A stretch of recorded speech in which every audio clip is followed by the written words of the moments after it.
Are we still observing COVID protocols? Or? There's an apology. We're supposed to have started, I think, 15 minutes ago. We are a bit delayed. We are just waiting for the Deputy Minister to arrive. Once the Deputy Minister arrives, then we will start with the program. Just apologies on that. Thank you.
Thank you.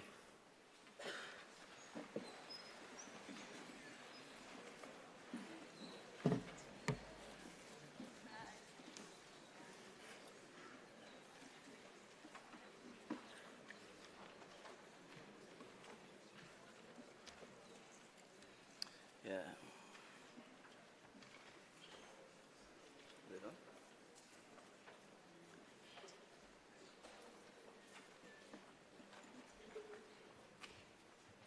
Yes.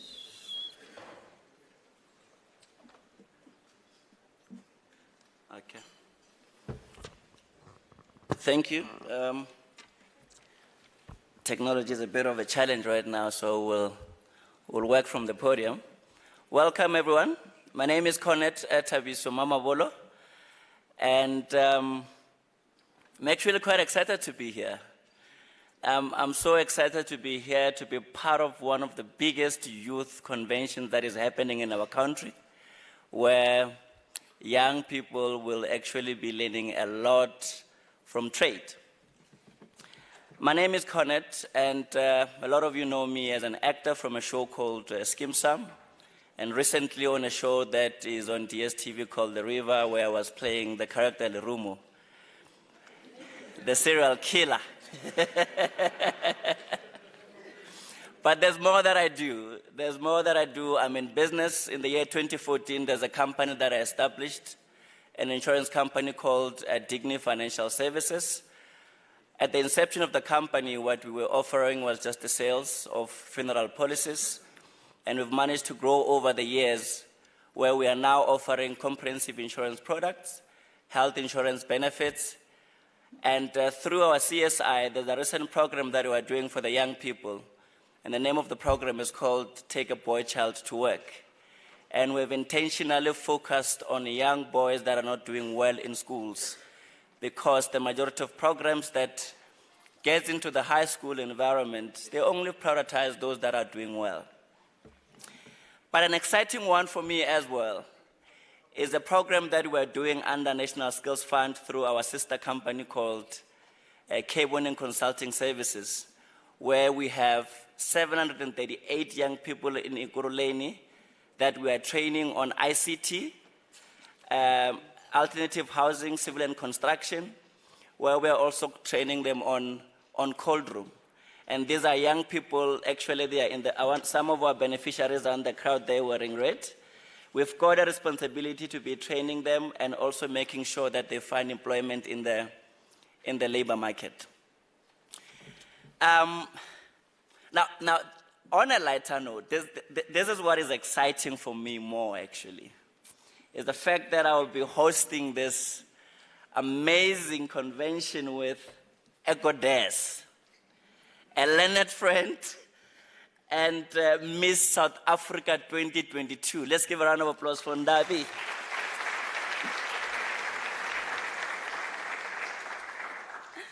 Thank you so much for that warm welcome. Now, I am no actress, and I'm sure you have not seen me on Scheme Sam.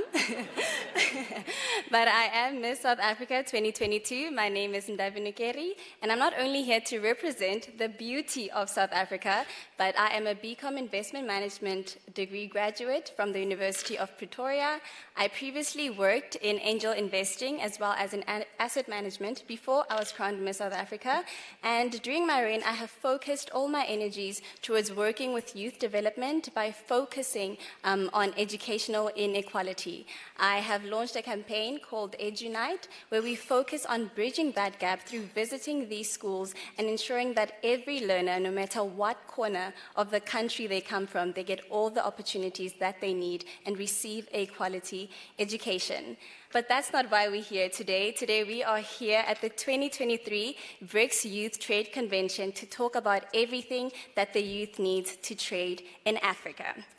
Now, it is critical for the young people to play an active role in contributing towards shaping the discourse and infusing groundbreaking ideas that could be to the benefit of the growth and development of the country and BRICS countries, respectively.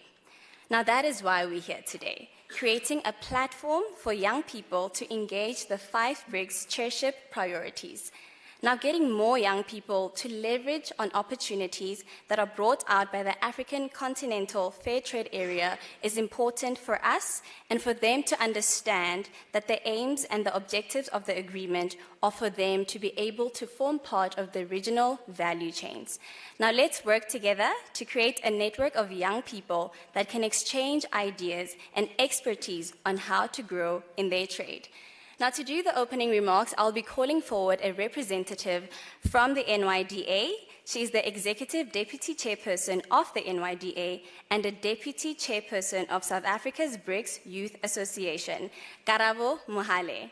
Now, Ms. Mohale is a development specialist who holds a Master's of Arts in Development from the University of Sussex in the United Kingdom.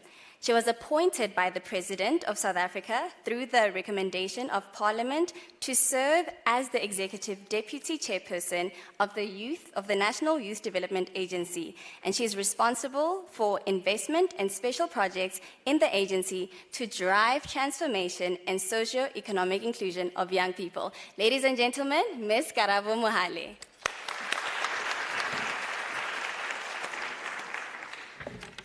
Thank you very much to our beautiful and handsome hosts. Tibos from SkimSA. We're hoping that you're going to go back one of these good days, as well as Miss South Africa. And I really just want to comment that she has been challenging us because more often than not, when we think about beauty pageants, when we think about Miss South Africa, we do not think about young women who possess skills and expertise. More often than not, we just relegate them to just being beautiful faces, and we want to thank you for challenging the narrative about the wealth of wisdom and knowledge and expertise that you carry. And how more befitting, because you're an investment graduate yourself from the University of Pretoria. But let me take this opportunity, ladies and gentlemen, to just observe protocol. We've got the High Commissioner of Mauritius in our presence, His Excellency, welcome. We've got the Deputy Minister of Higher Education, Science and Innovation, Honorable Buti Manamela, welcome, Deputy Minister. We've got different speakers, honorable guests from BRICS countries, as well as our panelists. We want to thank you for joining us and for honoring us. We really must say, DM, that they all arrived on time. They actually arrived before us. When we arrived, we found Dr. Masuta, who is the advisor of the Minister of Women, Youth and Persons with Disability, already waiting with the keys. He said, I must be here on time, I'm here. So we want to thank all of you for honoring us and joining this groundbreaking initiative. But more so, it is my singular honor to welcome all of you to the BRICS Youth Trade Convention. This is a deliberate move to ensure that we etch the participation of young people in multilateral platforms, but more so to ensure that they play a meaningful role in ensuring that there is transformation in all of these platforms that we speak about. Today, as we gather, ladies and gentlemen, we want to say to all of you that this is a moment for you not only to interact and to network, but also to sell your ideas. There are investors here, there are people who can be able to sign checks. There's the chairperson of the BRICS Youth Association. He's got quite great connects in Russia. He might just sign a check for you. So don't sit here and leave with people that you came with. So I'm already hinting in the areas that you should be engaging with. I want to say that the board of the National Youth Development Agency took a deliberate decision to ensure that the knowledge that we all acquire in different spaces, we translate it to young people. We're here today because this convention was born out of a desire that was developed when we attended the Africa Continental Free Trade Area Business Forum, which was led by His Excellency, the SG Wamkelemene in Cape Town, where he said it is important for us to move as an African continent, but more so to understand that Africa's challenges are Africa's opportunities. So the challenges that you find in your communities, in your societies, that is where groundbreaking innovations to change our societies is going to come from. In this very forum, ladies and gentlemen, we're reminded of the words of Thomas Sankara, who said, we must dare to imagine the future. The African Continental Free Trade Area gives us an opportunity to imagine this future. A future of Africa that invests in the total liberation of its people by fighting the scourge of poverty, violence, inequality, hunger, and unemployment. An Africa that values partnership and cooperation to the benefit of all. The time is at hand, ladies and gentlemen, for us to build a resilient continent that is anchored on production-intensive sectors and we're able to ensure that trade becomes accessible to young people. A time for us to invest in structural reforms that allows the most marginalized to find space in their produce in different markets. It should not be unimaginable that a young person who comes from Limpopo, being a tomato farmer, can take and export their tomatoes to Ghana. That should not be unimaginable. It should be a future and a present we desire to have. A continent that invests in its own industrialization, as well as hold each other accountable and imbues a spirit of servanthood in its leaders. We must appreciate those that lead us at every proximal angle, but also to remind them that their service is not a favor to humanity. A leadership that puts the interests of Africa and its people first. We give this background, Deputy Minister, because as the NYDA, we believe that Africa plays a critical role in the growth and development of BRICS as a multilateral corporation. If Africa as a continent struggles, the participation of South Africa on BRICS will also struggle. So it is important for an Africa that moves as one, so we understand that Africa has got a direct investment and role to play in the success of BRICS as a multilateral corporation. It is intrinsically linked, and we need to be able to ensure that in all the spaces that we're in, as we move as one in the continent. We want to say there is fertile ground, ladies and gentlemen, for young people to participate in intra-Africa trade. What South Africa lacks in cocoa, there is definitely a country in Africa that can definitely make up for it. As I near to my closing remarks, the Minister of Women, Youth and Persons with Disability, Honorable Dr. Nkosazana, always says and challenges us that we are more interested in exporting employment. And when she unpacks this, she says, when you export raw materials, you're exporting employment because the beneficiation and the value chain does not stay in South Africa or the continent, but rather jobs are created in other countries where you export your raw materials. So it is important for us as a continent, as a country, to ensure that we participate in the value chain of all raw materials in the country. We want to thank you all for arriving today and joining us. And as a parting shot, as we declare the gifts, we're not going to be giving our guests money.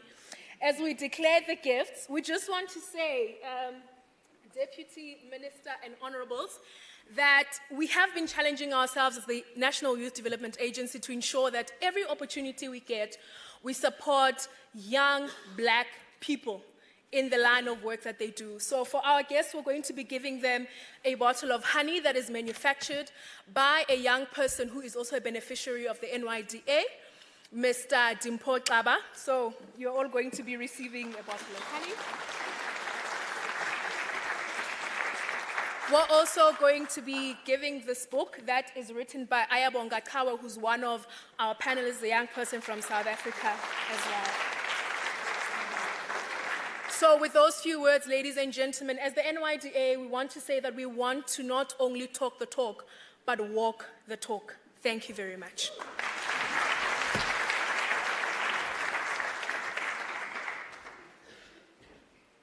Thank you, Deputy Chair.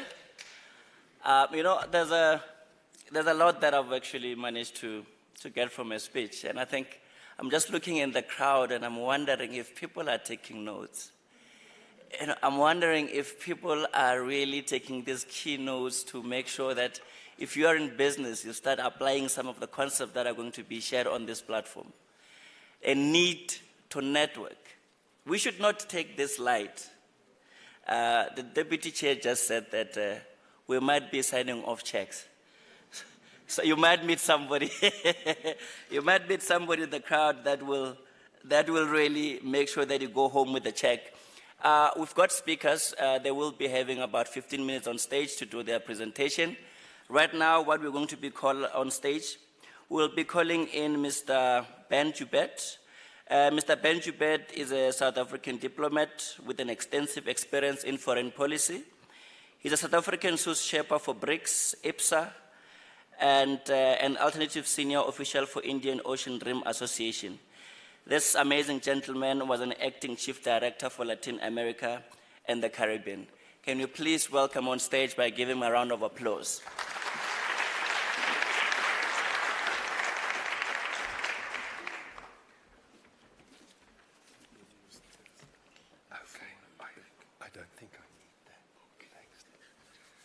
Let me just adjust this for the high-level speaker.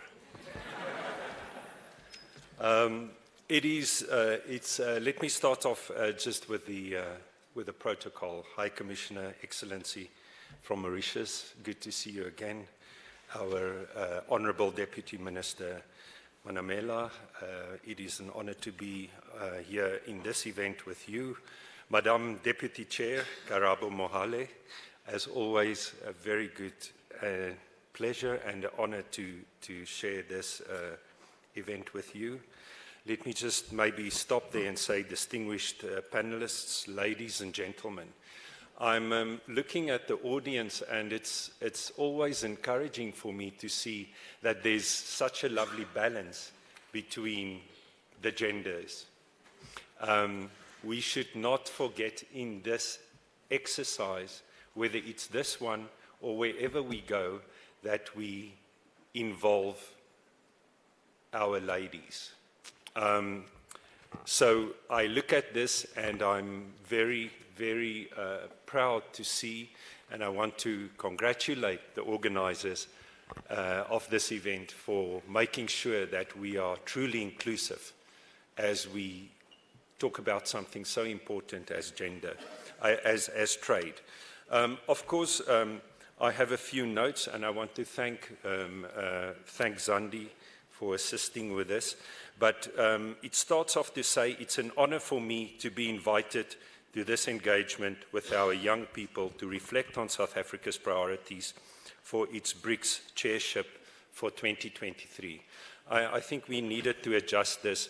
It's not an honor. If you are as old as I am and you are in a youth event, then it's a blooming miracle. So it's a miracle for me to be invited to this, and I'm really appreciative of that.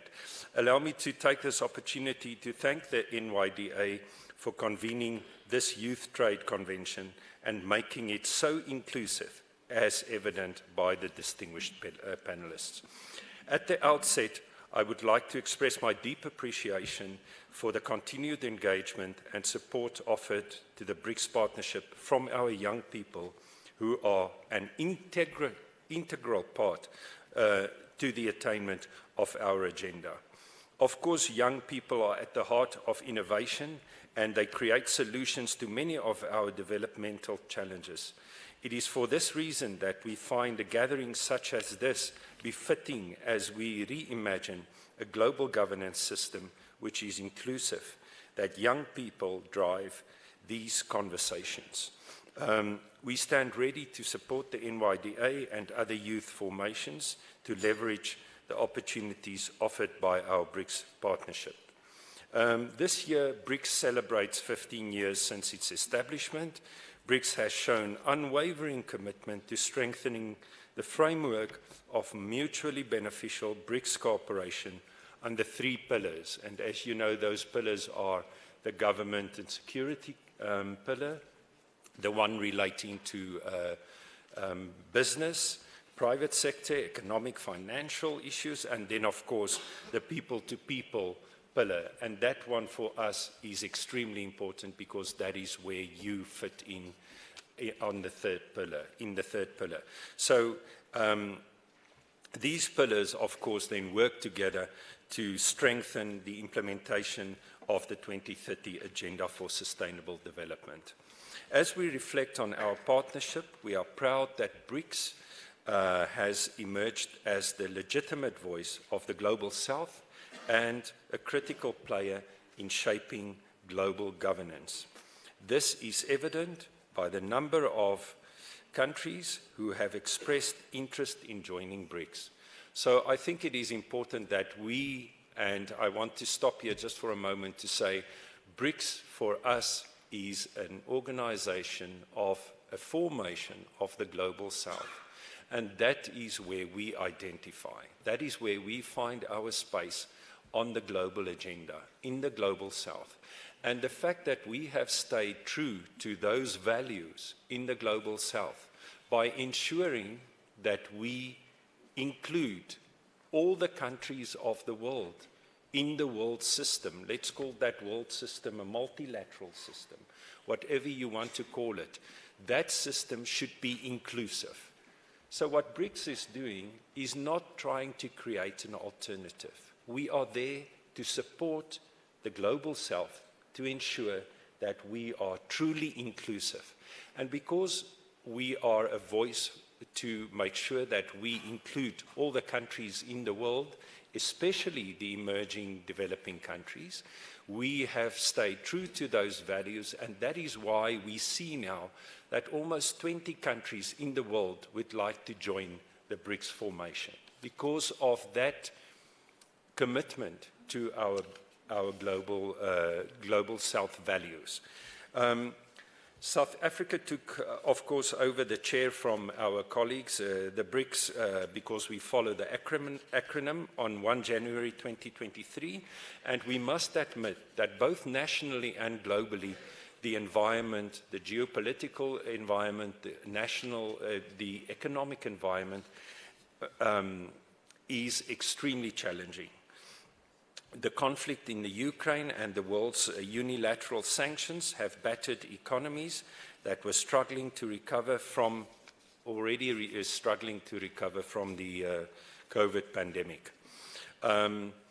It is therefore clear that we cannot resolve these issues alone, and in January, our President explicitly called on the BRICS partners to assist South Africa in our recovery. This is in line then with our principled position to advance in partnership with others, and the central part of our theme as chair of BRICS for 2023 is then, of course, BRICS and Africa, a partnership for mutually accelerated growth, sustainable development, and inclusive multilateralism.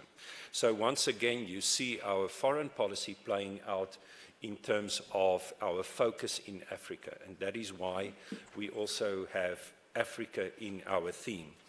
Of course, then, distinguished guests, the theme reflects our vision of BRICS as a partnership of leading developing countries, providing leadership, momentum, and solutions for global growth, sustainable development, and the inclusion of the Global South in the world system.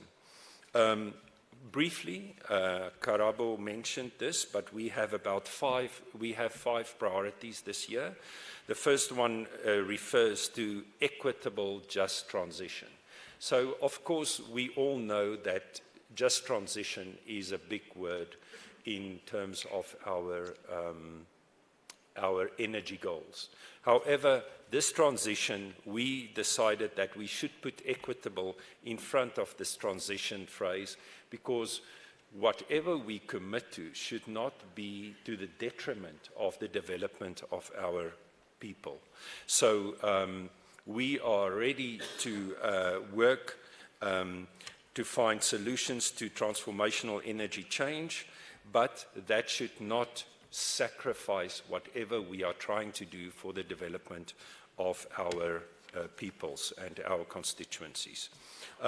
Briefly, as you know, BRICS has about 40% of the world's energy consumption, and we are responsible for about 48% of coal consumption in the world, 22% of oil consumption, and about 14% of natural gas consumption. On the other hand, we are at the moment sitting at about 16% of renewable energy consumption. I would like to move to the next to the next priority, which is transforming education and skills development for the future. We must unlock opportunities for education and continuous skills development, as they are the long-term solutions towards sustainable development and, of course, escaping poverty. Deputy Minister, you may know that we enjoy close cooperation from higher education and training. We are continuously briefed on the elaborate program for the 2023 BRICS Chairship, including the plans to host a hybrid BRICS TCA seminar on the eve of the BRICS Ministers of Education meeting in July 2023. We look forward to the outcomes of these meetings because, as you know, ladies and gentlemen, the outcomes of these ministerial meetings feed into the Summit of Leaders Declaration. So those will be very important elements that we will take home at the end of the day. BRICS platforms are being created to share best practice, knowledge, and expertise, including the use of open source technology, platforms, and innovation research to accelerate South Africa's industrialization to meet our fourth industrial revolution aspirations. If we look at the third target, we again come to the very important issue of the African Continental Free Trade area. And of course, this is a landmark in our efforts, not only to promote trade in the simple sense, but to unify the continent, to move beyond those barriers that we inherited on the continent and to truly become an integrated society and move to a common market in the future. So it's very important that we link this this partnership between BRICS and Africa through the Africa Continental Free Trade Area to increase trade, investment, and infrastructure development as a whole. As BRICS Chair for 2023, we are exploring opportunities to strengthen the partnership between BRICS and Africa, including in the operationalization of the African Continental Free Trade Area and the establishment of a BRICS Africa platform by the BRICS Women's Business Alliance. And for those of you, the BRICS Women's Business Alliance is a very, very prominent and very active institution of BRICS. It exists in all BRICS countries, and the South African chapter that is chaired by Lebo Zulu is a very dynamic and very, very active grouping of ladies promoting business, especially small business development. Let me then go to the fourth priority, strengthening post-pandemic socioeconomic recovery and the attainment of the 2030 Agenda on Sustainable Development. Again, here, South Africa leverages its BRICS membership to address the triple challenges that we all are so familiar with: inequality, poverty, and unemployment, through increased intra-BRICS trade, investment, tourism, capacity building, skills, and technology transfers. Intra-BRICS trade continues to grow. South Africa's overall trade with BRICS partners has increased by an average growth of 10% per annum over the period of 2017 to 2021. BRICS now accounts for about 21% of South Africa's global trade in 2022, and of course in China, India, and are for us the most important partners. If you look at some of these figures, you will see that our trade has grown by more than double over the last 2 or 3 years. South Africa, however, continues to face a trade deficit with its bilateral trade and overall trade with BRICS countries. It is therefore crucial, and again, I know Karabo referred to this, but I think we can not say this enough, but it is crucial, therefore, that we continue to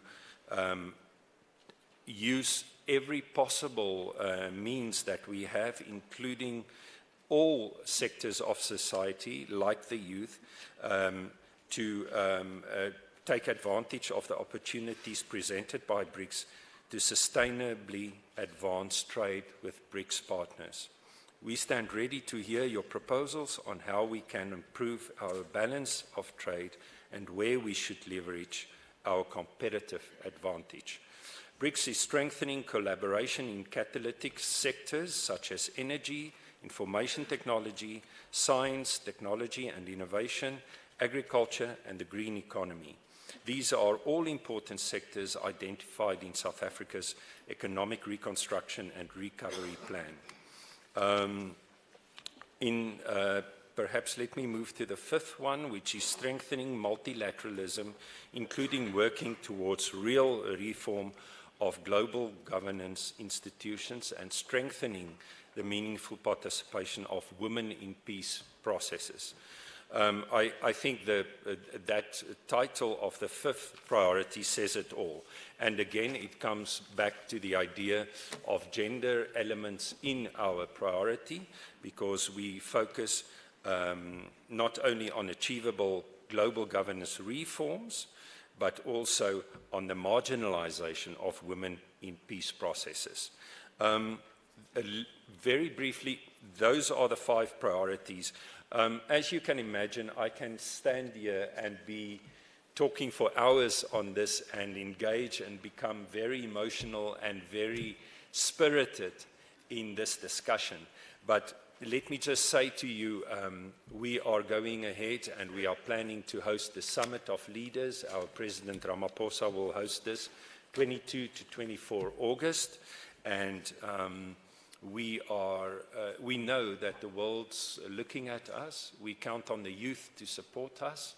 I think for me, I would like to really conclude to say that encourage you wherever you are, that you support the positive narratives that are out there about BRICS. BRICS is now bigger than the G7 in terms of economic size. BRICS is growing. That is very evident that there is a need in the world for a truly representative voice of the global South.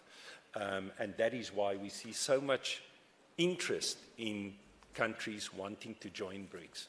So if you're in the academic field, make sure that you promote studies about BRICS, that you promote the positive narratives that are out there about BRICS as a representative of the global South, of continuing to include those economies that are still growing, that are emerging and still developing. Those are our partners on the global scene, and that is what will take us forward in future. So let me conclude there. I would love to say so many more things, and I'm really encouraged by the discussions and the speeches I've heard, so eloquent. I'm sure everybody would agree with me today that the future looks bright in terms of the voices we hear today and the people we see here today. I would just like to think that we count on all our partners in the 3 tracks, and especially with the young people in their programs. And I would like to ask you to be limitless in your ambitions to create opportunities and real work for our youth. I thank you.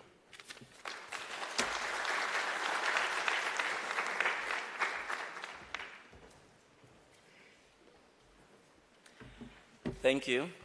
Thank you, Mr. Benjubit.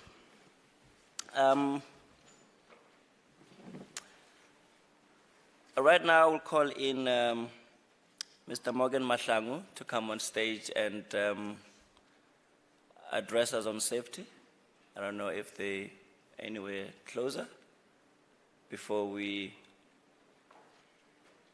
continue with our program. This was meant to be done right at the top of our program, and we had to fit it in now.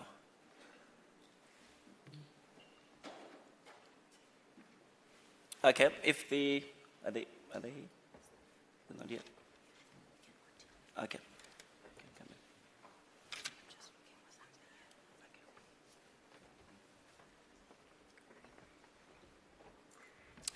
Once again, thank you so much, Mr. Benubert, for expanding on the 5 BRICS priorities.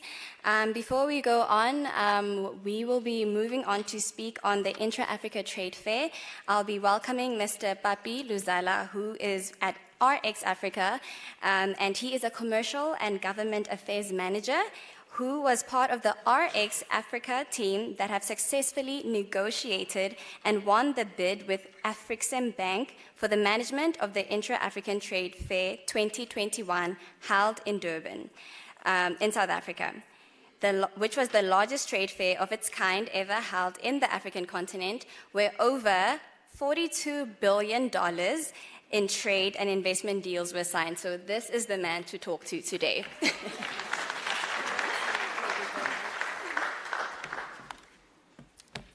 Thank you. Thank you. I would like to greet you all, Your Excellencies and ladies and gentlemen.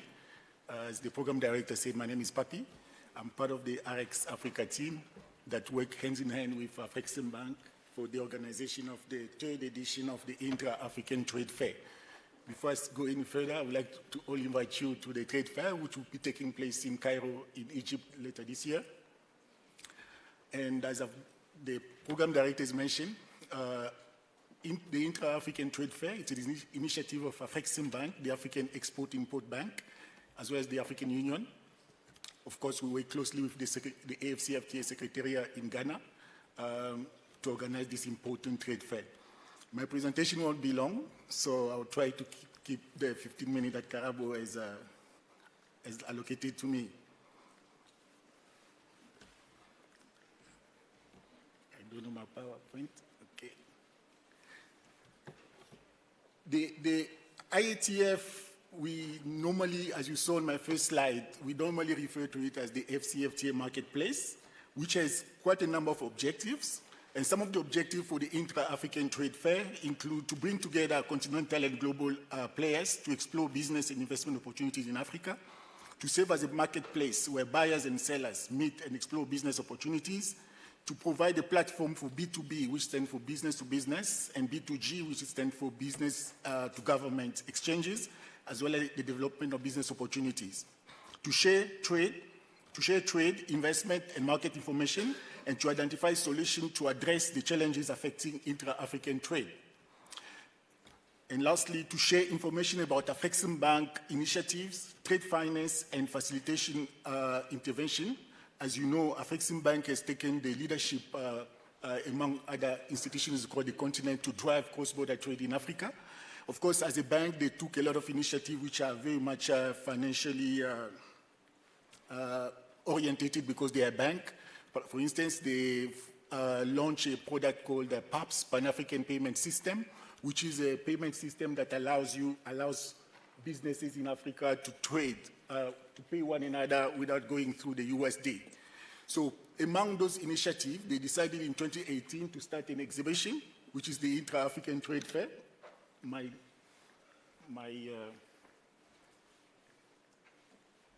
To start the Intra-African Trade Fair. Of course, they are a bank, so they are not in the business of trade fair.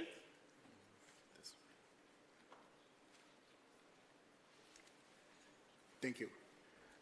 And in 2018, they took the bold lead to start the very first inaugural edition of the Intra-African Trade Fair, which took place in Cairo, in Egypt. And some of the outcome of the first edition, as well as the second edition that we did organize in Durban, here in South Africa, are that in 2018, we had over 32 billion USD in trade and investment over the 7 days of IATF, and over 2,500 conference participants, and we had over 45 countries participated in the first and inaugural IATF, and we had over 1,000 exhibitors. And Durban was even a tremendous success, where we had over 42 billion USD in trade and investment deals that were done over the 7 days. We had plus over 32,000 visitors and buyers that were connected during the second edition of IATF 2021 in Durban, and over 69 countries were present, and we had over 1,500 exhibitors. And of course, now we are preparing for the third edition. As you would understand, IATF, an event that takes place over every 2 years. So the first edition, as I've mentioned, took place in Cairo in 2018. And of course, the second edition is supposed to take place in 2020, however, in Kigali, in Rwanda. However, due to the COVID-19 pandemic, it was postponed to 2021. It therefore took place here in Durban, in South Africa. And our target for IATF 2023 are that we're expecting over 43 billion USD in trade and investment deals. We're expecting over 35,000 participants, over 75 countries to be present, and over 1,600 exhibitors, and of course, over 5,000 conference participants. IATF, as I've mentioned, will be taking place over 7 days, which we call 7 unforgettable days, because they are. IATF 2023 will run non-stop for 7 days with expert sessions and speakers, live performance, and parallel list of exhibitors, and some very special cultural highlights.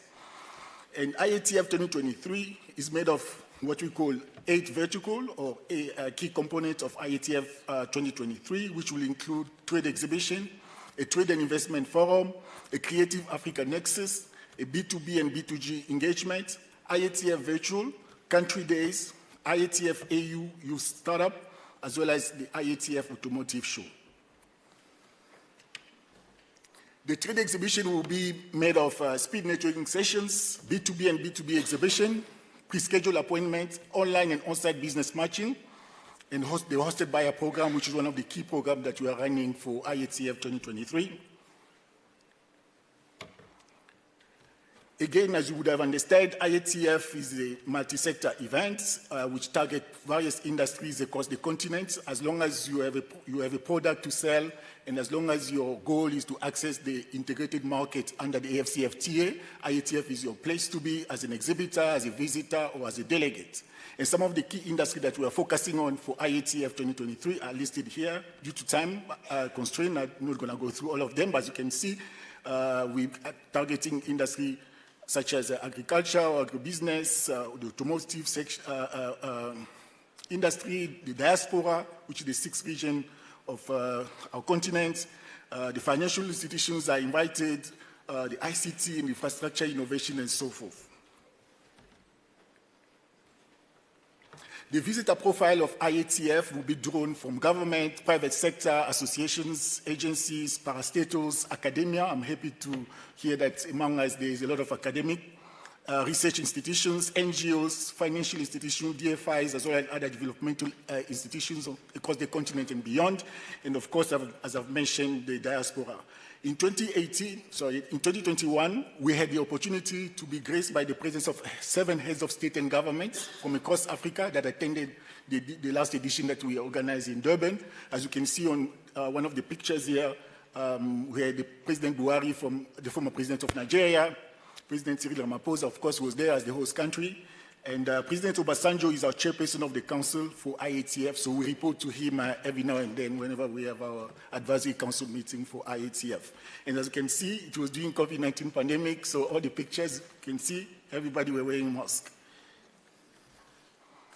The Trade Development Forum, which is one of the key verticals for IATF 2023, it's one theme, 2 focuses. The 4-day conference will feature leading African institutional speakers, a variety of sessions dealing with African trade and investment. Specifically, the conference will feature dedicated sessions on trade and investment opportunities under the AFCFTA, and will also include training workshops covering exporting, standard, and marketing. The IATF 2023 conference agenda will focus on the theme, Connecting African Markets, recognizing the growth opportunities for intra-African trade as well as cross-border trade and investment. The conference will feature dedicated sessions on trade and investment opportunity under the FCFTA, bringing business owners and investors together to learn, share, and find solutions, as well as conclude trade and investment deals. This is a very important vertical for IATF 2023, the Creative Africa Nexus. As you know, Africa is a continent that, is blessed with so many creative minds, so they are not left behind. And I understand we have Miss South Africa wearing a very nice African dress. So the Creative Africa Nexus, as I said, one of the key components of vertical for IATF 2023 will be made of the Creative Africa Nexus, the Creative Industry Exhibition, as well as the master classes. And some of the key sectors that will be on focus for the Creative Africa Nexus include the fashion industry, the music, the film, the visual art, technology, gaming, you name it. So we invite you, all young people that have bright ideas, bright mind, creative mind, to join us for IATF 2023. Because I'm speaking in front of many youth or young people like myself, I'm joking, we have a very important segment of IATF which is focusing specifically to youth. And we work closely with the African Union with this project. It's called the AU Youth Startup Program, because we have to nurture the future of Africa trade. As you know, Africa is the youngest continent in the world. So the IATF 2023 AU Youth Startup Program will provide a platform for youth startups and SMMEs throughout Africa to gain support through capacity development, mentoring, networking, access to finance, supportive infrastructure, enabling policies and market linkages. The Youth Startup Program will have a dedicated pavilion for youth startup in Africa where they will showcase their goods and services. IATF 2023 will provide opportunity for matchmaking with venture capitalists, investors, entrepreneurship, training, networking among the youth and other delegates at IATF 2023. So if you are a young person, you are SMME, you have a business, you can see me after the show so I can provide you more information about the AU Youth Startup Program. And especially if you're looking to access the unique or the integrated market under the FTA of over 1.2 billion people on the continent. As you know, Afreximbank is on the mission of industrializing Africa, and that cannot be done without a viable automotive industry in Africa. As a result, the auto show will be one of the key deliverable or component for IATF 2023. Africa Auto Show will present a platform for car manufacturers, assemblers, original equipment manufacturers, and component suppliers to exhibit their product and interact with potential buyers and suppliers. The IATF 2023 Automotive Show has 3 components as follows: a dedicated exhibition, an automotive workshop, a B2B and B2G platform. IATF Virtual. You may be not able to travel to Cairo in November later this year to attend physically IATF as an exhibitor if you have a product to showcase. We have a platform for you, so you can do this from wherever you are based, whether on the continent or beyond, through IATF Virtual to showcase your product and services. IATF Virtual is a year-round platform to connect buyers and sellers from across Africa and beyond. IATF Virtual brings together exhibitors, visitors from all sectors. It provides a platform for attendees and non-attendees alike to connect in real time before, during, and after the event. The IATF Virtual platform offers 24/7, 365 days a year platform whereby virtual visitors can visit virtual stand to engage and do business. IATF Virtual also offers an auditorium to host virtual events, live and pre-recorded, as well as features country pavilions and virtual library where document, presentation, and other information can be sourced and stored. Country Day. Country Day is also another very important component of IATF, where we select, country do bid to have one of the country days available at IATF. The country days feature allows selected African countries to showcase and promote their trade and investment opportunities with their tourism, cultural attractions for one day at IATF 2023. I remember in Durban we had South Africa, we had Nigeria, we had Egypt, as well as Ghana that were selected, as well as Cote d'Ivoire, were selected for country day feature at IATF 2021. Some of the communication channels that we're using to promote IATF, you might have seen us on CNN, we're on CNBC Africa, we use the DSTV platform, basically the mainstream media. platforms, and we're also on social media. You can find us on Twitter, on Facebook, on LinkedIn, Instagram, and so forth. And of course, as I've mentioned, we also have IETF Virtual. And also we target key global events such as this to bring the message of IETF and to invite more delegates to join us for this important initiative by Afreximbank. Some of the partners' benefits that you can have by coming to IETF or partnering with us include you can have branding rights at the event, you can access over 1,000 buyers, over 1,500 exhibitors, over 35,000 visitors. You can generate sales lead, you can showcase your product and services, you can enter new markets, you can raise brand awareness, you can develop and maintain relationship during IETF, you can size up your competition, you can become a thought leader, you can cement your credibility on the market, on the African continent, you can win new business, you can also access all 55 governments that will be present at IETF. You can register now to attend IETF. You can go onto our website, which is www.intra-africantradeffair.com. Of course, as I said, we are on all social media platforms, including Facebook, Twitter, LinkedIn, and Instagram. Those are my details. I have also my business card here. You can contact me. You can speak to me if you want to be part of the conversation, because this is Africa Talking Business. I thank you all.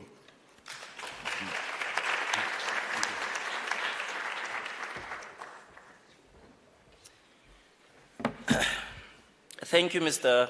Bapulizola. That was an amazing presentation on Intra-Africa Trade Fair. What I'm picking up here is thank you. What I'm picking up here is just the amount of opportunities that are out there for young people that are in the country that wants to expand into Africa, that wants to offer their services beyond South Africa. And imagine you are here, you're running a business, or you've got ambitions of opening your own business, and you don't take this opportunity to network with one of the key people that are in here. I think we need to just give NYDA a round of applause for the speakers that are here.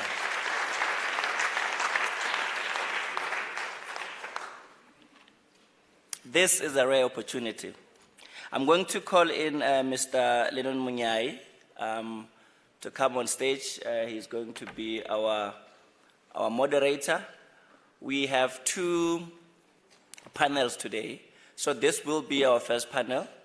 And this panel will have presentation in them. And then there will also be dialogue following.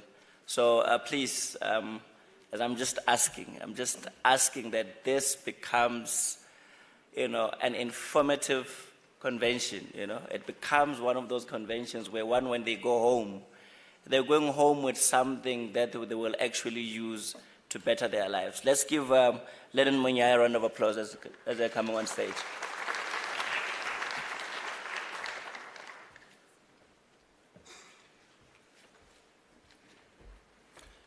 Good morning. Good morning. I can't hear you guys. Good morning. Good morning. Do we have post-retirees here or do we have young people?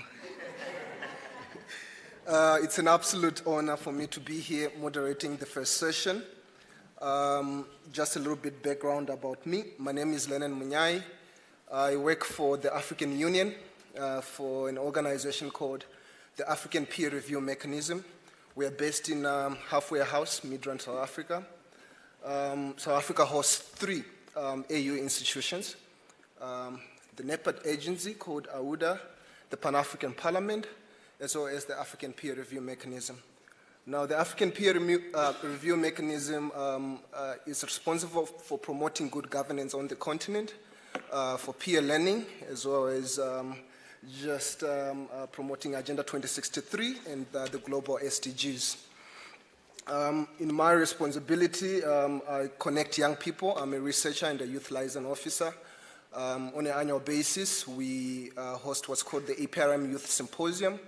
The first one was held in Chad, N'Djamena, Chad, with the leadership of President Idris Deby. The second one in Kenya, with President Uhuru Kenyatta. And the last one, the recent one, was held in Uganda with President Museveni leading. And next year, we are most likely going to be in Namibia, our neighbor. Now, I'm mentioning this because the number of young South Africans participating at this symposium is relatively low. I think I met Luazi. She was one of the participants at one of our symposiums. And it would be a great honor if more young South Africans can actually participate at the APRM symposium. Now, with that said, let's go to the business of today. We're talking all things BRICS, youth, and trade. Just a few facts so that we get the ground laid out. Facts about BRICS: 41% of global population is within the BRICS alliance. You also have 24% of global trade and 16% of all trade that's done throughout the world is within Brazil, Russia, India, China, and South Africa. And recently, we've picked up that a number of countries are very much interested in joining the BRICS alliance. And I think it's an honor for South Africa to be chairing this BRICS alliance this year in 2023. We heard from the previous speaker that South Africa has 5 priorities, and amongst them are very important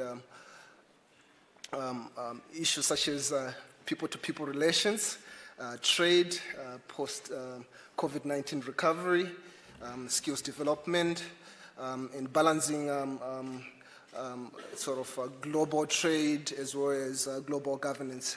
So I have the honor today to introduce some people that I actually grew up as my role models, and I'm finding myself on the stage moderating the first panel session that's looking at youth perspectives on the 5 priorities. So without any particular order, I'm going to request Mr.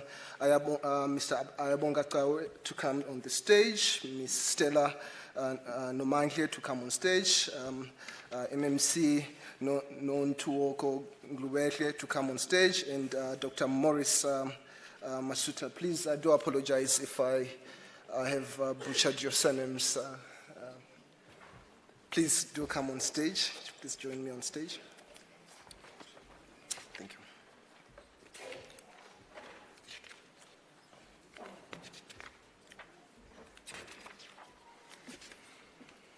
So while they are coming on stage, I'll just read some of their biographies. Mr. Ayabonga Kawe is a development economist with over 10 years' experience. He holds a cum laude MCom in development economics from Wits University. He has a Bachelor of Commerce in Applied Economics and Business Finance. Other than that, he's a poet. He's also a co-founder of Young Economists for Africa. I think it's an honor to have you here, Mr. Kawe. You also have Dr. Makuve, who happens to be my senior when I was in first year at Wits. He got me inducted into politics, and at some point was my tutor for politics and international relations. He is now the chair of the advisory board for the Center of Emerging Researchers at the University of Johannesburg. He's former SRC president and chair of the South Africa Students' Congress at Wits. He holds a BA in economics, as well as a PhD in education policy management at the University of Bath in the University of in the United Kingdom. You also have Ms. Stella. She's a 30-year-old woman, passionate about politics, community activist, having joined COSAS at the age of 14. She grew up within the ranks of the REC of the COSAS, BC member. Amongst other things, she's a former member of the NYC REC region and a former RTT member of the ANC. You also have with us the MMC of Infrastructure, Water and Sanitation Services at the OR Tambo District Municipality. And I think he doesn't need any introduction. He is a national political figure, He has participated in many South African NGOs, including the South African Youth Council. He holds certificates in leadership through community interaction at the University of Stellenbosch, and is currently completing his postgraduate diploma at the Public Policy African Studies at the University of Johannesburg. So a round of applause for...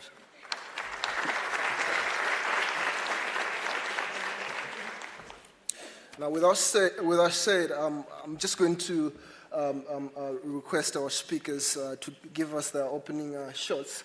And I'm going to start with my dear brother, Dr. Morris, to just give us a bit of historical background of the BRICS, why it matters for young South Africans, particularly those that are in trade. So if your mic is on, if you're more comfortable, come.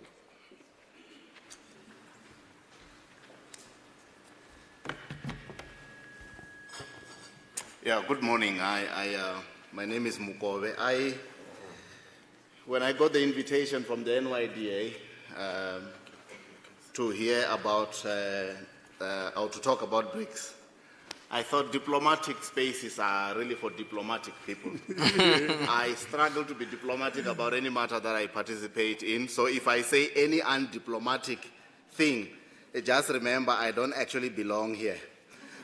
Now, but to acknowledge all the excellencies and especially our Deputy Minister, I wish to take the next 5 minutes to tinker with what I believe are cautionary points with regard to trade and the future economic trajectory of our continent and BRICS in general. But as an economic geographer who is interested in geopolitical positioning, I struggle to imagine the South African economy outside of the African continent as a whole. I do this in order to disrupt what I call the epistemological and ontological foundations of coloniality. In other words, the South African economy is a colonial output of the division of the continent, so I refuse to do that and to talk about Africa in relation to BRICS and the rest of the world. That's the point, the first point that I wish to stress, which I think is important, but also the power to defend our territorial integrity and national sovereignty, but in particular our ability to write our own terms and conditions of development is inextricably linked to us looking in the mirror and liking what we see. The ability of this continent to be a meaningful participant in geopolitical developments is inherently linked to us fighting 3,000 years of siege. For 3,000 years and more, we've been under siege as a continent. We've been under siege because we had and still have that which the rest of the world needs, that which they can't do without, and most importantly, that which they are not prepared to pay a proper price for. So in entertaining trade analysis and economic analysis, we have to take the position that we are that which everyone else needs, and therefore our position of strength emerges from that. Why am I saying this? I don't have enough time to justify that statement, but safe to say that 2023 marks the 75th anniversary of the post-World War II economic order that hasn't been particularly kind to the future economic prospects of this continent and, of course, this country. This country, I need not explain, is the most unequal one in the world, which means the neoliberal experiment has failed, which means as we talk about trade and economic analysis, our attempt to undo decades of plundering and exploitation that predate apartheid, which was slightly a more sophisticated version of coloniality, we must be prepared to write our own script. All right. Now, having said that, I want to stress that terms and words matter. So when we talk about free trade or free markets, Ha-Joon Chang, the South Korean economist, cautions us to say, in the past, the dominant groups expressed belief in free markets or free trade should not be conflated with actual adherence to free trade. In fact, the version of free trade doctrine as enforced by the currently dominant order has been a case of do as I say and not as I do. All right. Second last point that I wish to stress before I conclude, given the limitation of time for such an important topic, is that I want to recommend the book Kicking Away the Ladder. Because Kicking Away the Ladder gives you a script of how those who reached economic might by protecting infant industries today preach against that particular method, hence kicking away the ladder. It means you climb the top of the roof and then you kick the ladder with which you climbed so that everyone else can walk up the mountain. All right. But also, if we're talking about free trade, we must ask the questions, are we free? What is the content and form of that freedom? Until we have full control over the wealth-producing resources of our land, we cannot possibly be free, which begs the question then, what is the role of unfree people in free trade? My answer is very straightforward. There is no free trade by unfree people. So, the point number one in meaningfully engaging in free trade is wresting the control over the wealth-producing resources of our land and then writing the terms and conditions with which anyone else wants to interact with us. That is my proposition, at least. Now, we ought to put our foot down because President Nkrumah warned about something called sham independence or client states. And President Nkrumah said in his handbook for revolutionary warfare said, client states or sham independent states are states that are independent de jure and dependent de facto. Independent on paper, dependent in reality. Now, that statement remains relevant today. If you are to judge us by how far we have come, he added, you ought to understand the depth from which we emerged. And in the context of South Africa, and as I said in the beginning, Africa, my head struggles to imagine this thing or this construction called South Africa. So, within the context of the African continent, President Nkrumah was cautioning us to say no zinc, no gold, no manganese must live without being beneficiated and industrialized here. We must trade in finished goods because our ability to trade in finished goods is linked to security independence, economic independence, and the ability to preserve our way of life.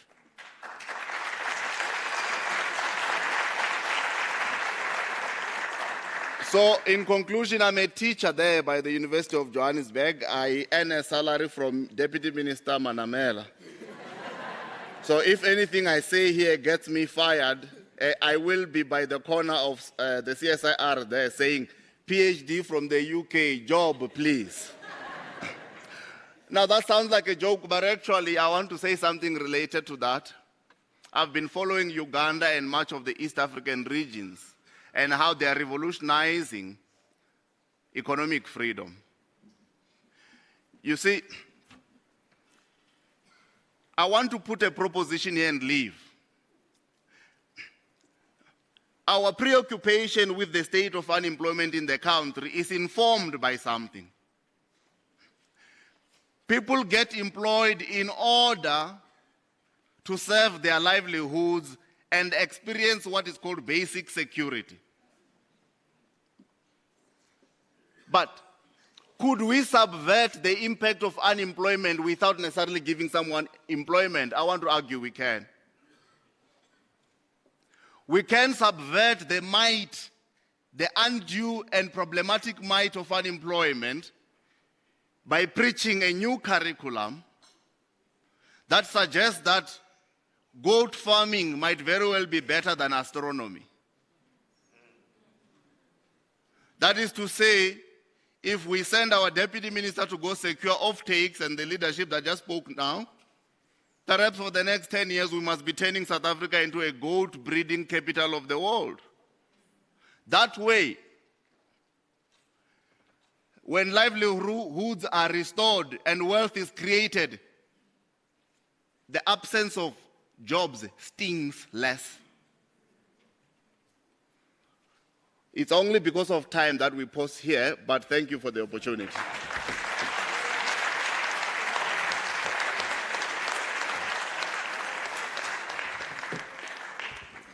a firebrand in his own right, an academic, Dr. Makuve, Dr. Morris, really gave us an inspiring statement.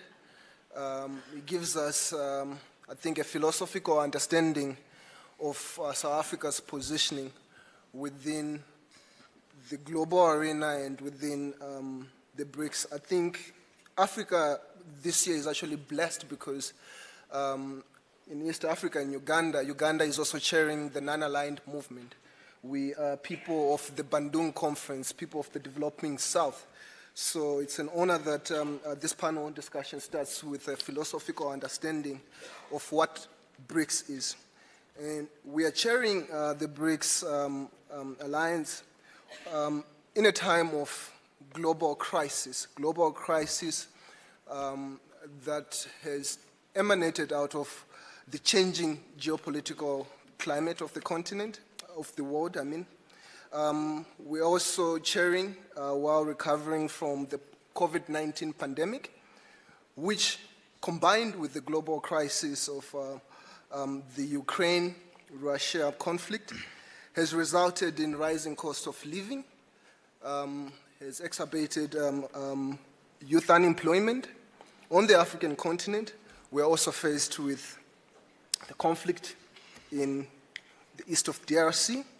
We also have an emerging conflict in Sudan. We just had a number of South Africans returning from Sudan, which is now soon going to be a civil war. So within these 5 priorities, one of them is people-to-people relations. Now, I wonder how these people-to-people relations then can lead to ordinary young people that are in the streets of Soweto, in the streets of Tembisa, how they can actually benefit. And there's no one who can explain that better than our economist, my brother Kawe. So I'm going to ask him if he can take the floor, maybe slightly longer, maybe 7 minutes, to give us what he thinks, because as we're sharing, we also, as young people, have to influence what our country would then influence within the BRICS. How can young people benefit from this BRICS? Ordinary young people that are running small businesses, how can they benefit from the BRICS Alliance? Please, you have it.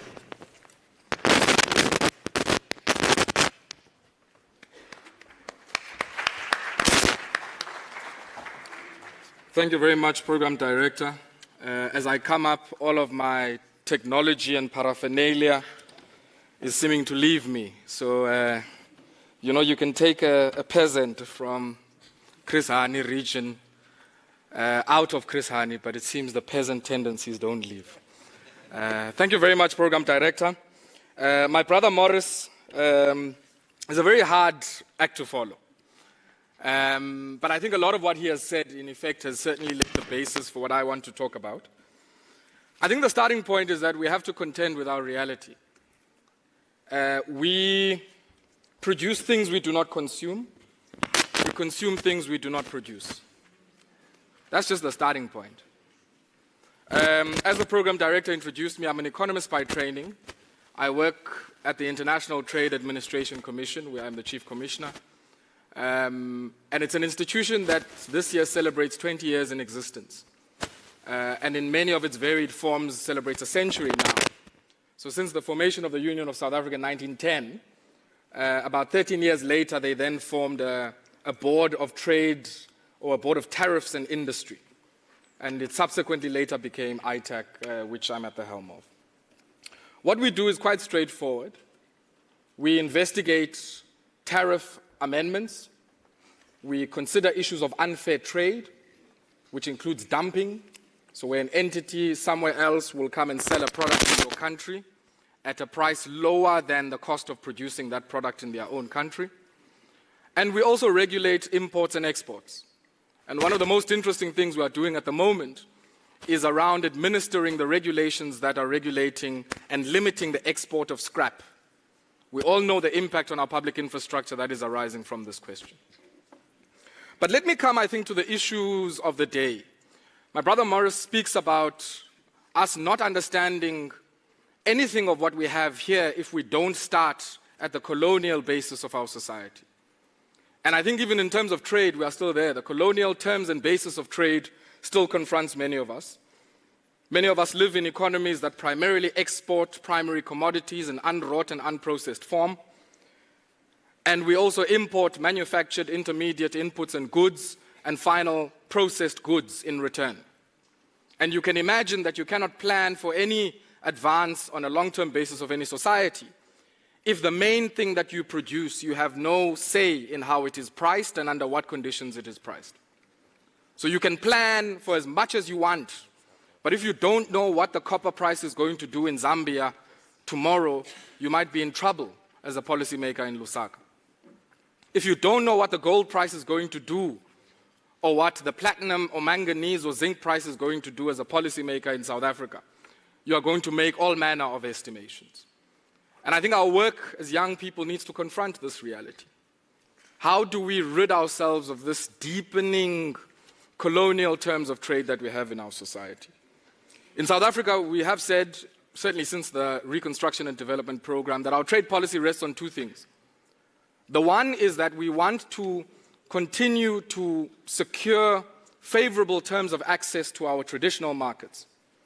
And these are the markets in the Eurozone, in North America, which, arising from the history that Mugabe spoke to, of balkanization of our continent and imperialism, has meant that we have some access to those markets. But we are also interested, for the purposes of our discussion here with the BRICS, in beginning to access on much more favorable terms, in particular for our manufactured exports, access to the growing consumer populations and industry in countries like Brazil, India, China, and Russia. Over the last few weeks or so, we've heard that in the next few years, India will have a population slightly larger than that of China. And these are some of the markets that we as producing entities, firms, and producing communities in our countries will need to respond to. But we come from a very difficult moment. Mugabe draws on the comments of Sajefo Kwame Nkrumah, who says you need to first understand the depths from which we've come. There's an interesting stat that speaks to why we are such a semi-peripheral region as a continent. Let me give it to you. This continent has 16.7% of the world's population. It is engaged in 2.6% of global trade. And when it comes to manufacturing, we account for under 2% of global manufacturing output. And this is why for us, BRICS and the Africa Continental Free Trade Area is important. Because the bulk of our exports continue to be these unwrought things that we dig from one area and we export to the ports. And so a big part of why the continent, certainly for South Africa, is important is that if you look at the manufacturing terms of trade with other areas on our continent, maybe I can... As I said, this thing of being a peasant, you know. So maybe you must assist me because they don't have these things in Lady Frey, you know. But I think the point I'm trying to make is a rather straightforward one. We are interested in deepening trade with our continent because we know that the composition of the exports that are exported into the continent are of a different functional character than those that we export into Europe. The bulk of our exports into the continent are those of manufactured goods or intermediate right through to final manufactured goods. But also in our relations with our BRICS counterparts, we want to change that terms of trade. Some analysis we've done shows, for instance, if you take the coal that leaves the Richards Bay container terminal, the overwhelming majority of that coal in the last decade or so has been to feed the mills in India. We have a view that tomorrow we would like that coal similarly to be accompanied across our seas by some of the manufactured goods that we are producing here. From the powdered milk, to the fabricated machinery, to the smartphones, to the products that have embedded in them deep intellectual property and skilled labor as well. because we are interested in subverting this colonial terms of trade. Let me say something else. That part of our task, certainly as younger people, and some of us, we have the accident of birth, of being born a bit younger than sometimes the people who make these decisions. And so unfortunately, we have to live sometimes for a longer period with the consequences of some of the decisions that are made today.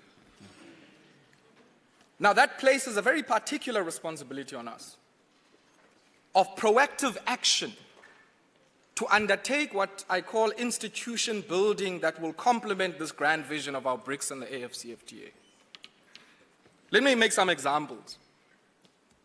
Under the BRICS, we've created what is called the New Development Bank, which we hope will fund capital infrastructure projects that will allow places like South Africa and other countries in the region to have infrastructure that allows firms in those areas to unlock the opportunity that might arise from more preferential terms of trade with many of these big markets.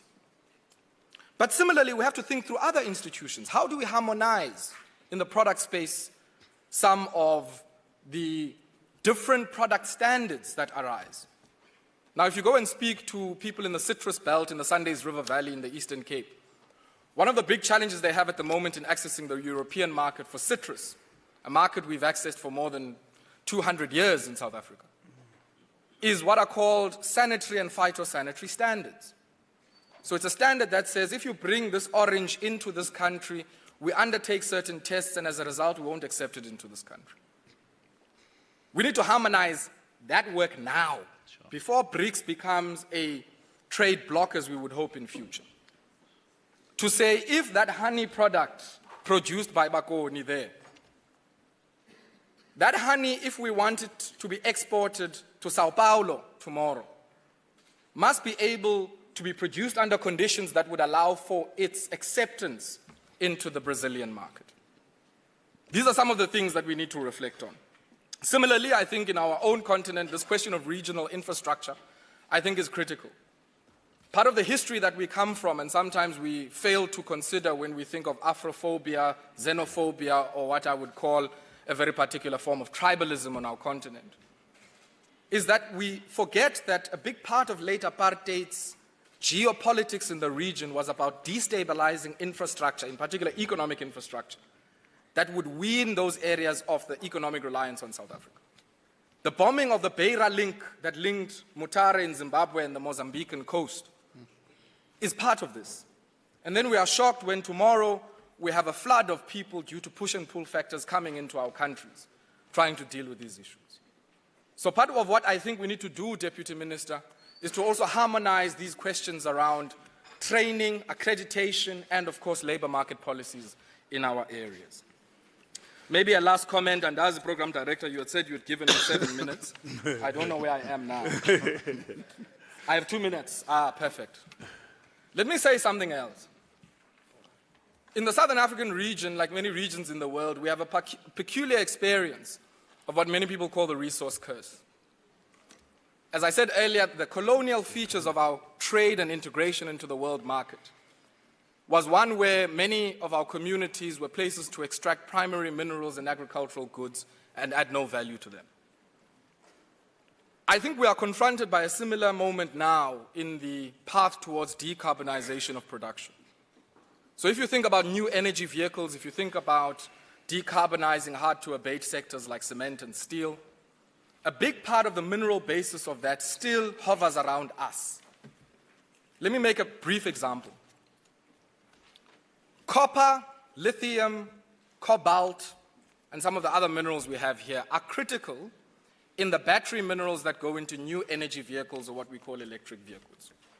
A battery of an electric vehicle constitutes the bulk of the cost of an electric vehicle. The minerals that go into that battery are to be found in many places within the SADC region. Zimbabwe has the 6th largest of the world's known deposits of lithium. Lithium hydroxide makes a very particular high-quality kind of battery that goes into an electric vehicle. The Democratic Republic of the Congo holds significant coltan, cobalt, and other resources. But in our region, I know of very few, and this is CSIR today, I must say this, I know of very few knowledge-intensive institutions that have dedicated themselves to commercialization of industrial opportunities linked to those minerals. In South Africa, we did it. CSIR was part of a process that produced the Zebra battery, which triggered lithium-ion battery research in South Africa in the late 70s. We lost that capability. And I'm saying we need to debate as young people whether we are likely to miss the opportunity and to reproduce the extractive and exploitative minerals energy complex under new conditions. It might not be gold this time around. It might be lithium. It might be zinc. It might be copper. But if we are not able to influence the high-value elements of that, if we are not able to price and even have the exchanges where these things are priced here, then we're going to be in some trouble. So I'm saying the tasks of us as young people in BRICS, in the continent, and particularly here in South Africa, are numerous and they are massive. And a big part of it requires us to start now rather than to wait until we are leaders tomorrow. The program director says I must stop now, so thank you very much.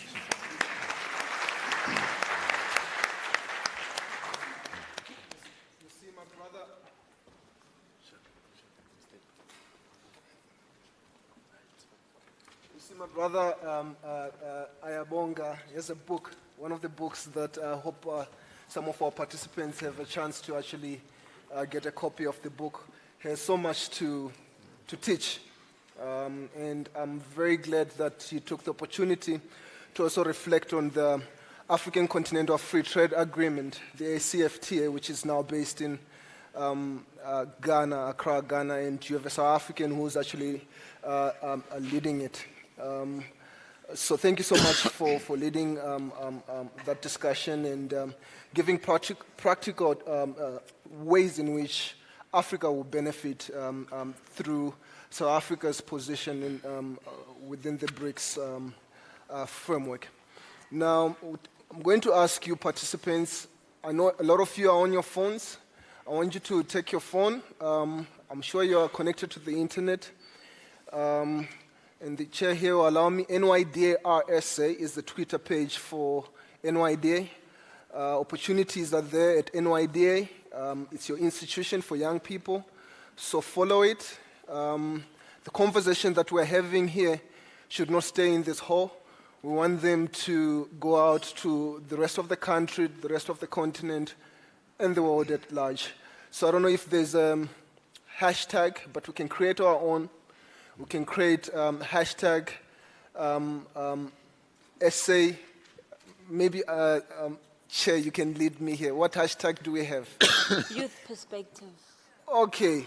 Youth perspective. BRICS Youth Perspective. It's a bit long. But anyway, follow NYDA and let's have the conversation online as well while we're here. While we're at it, I'm going to ask my dear sister Stella to actually give us her youth perspective on the 5 priorities, especially that she's a community activist, how she thinks the BRICS chairpersonship of South Africa can then have real impact in local communities in our countries. So you also have 5 minutes.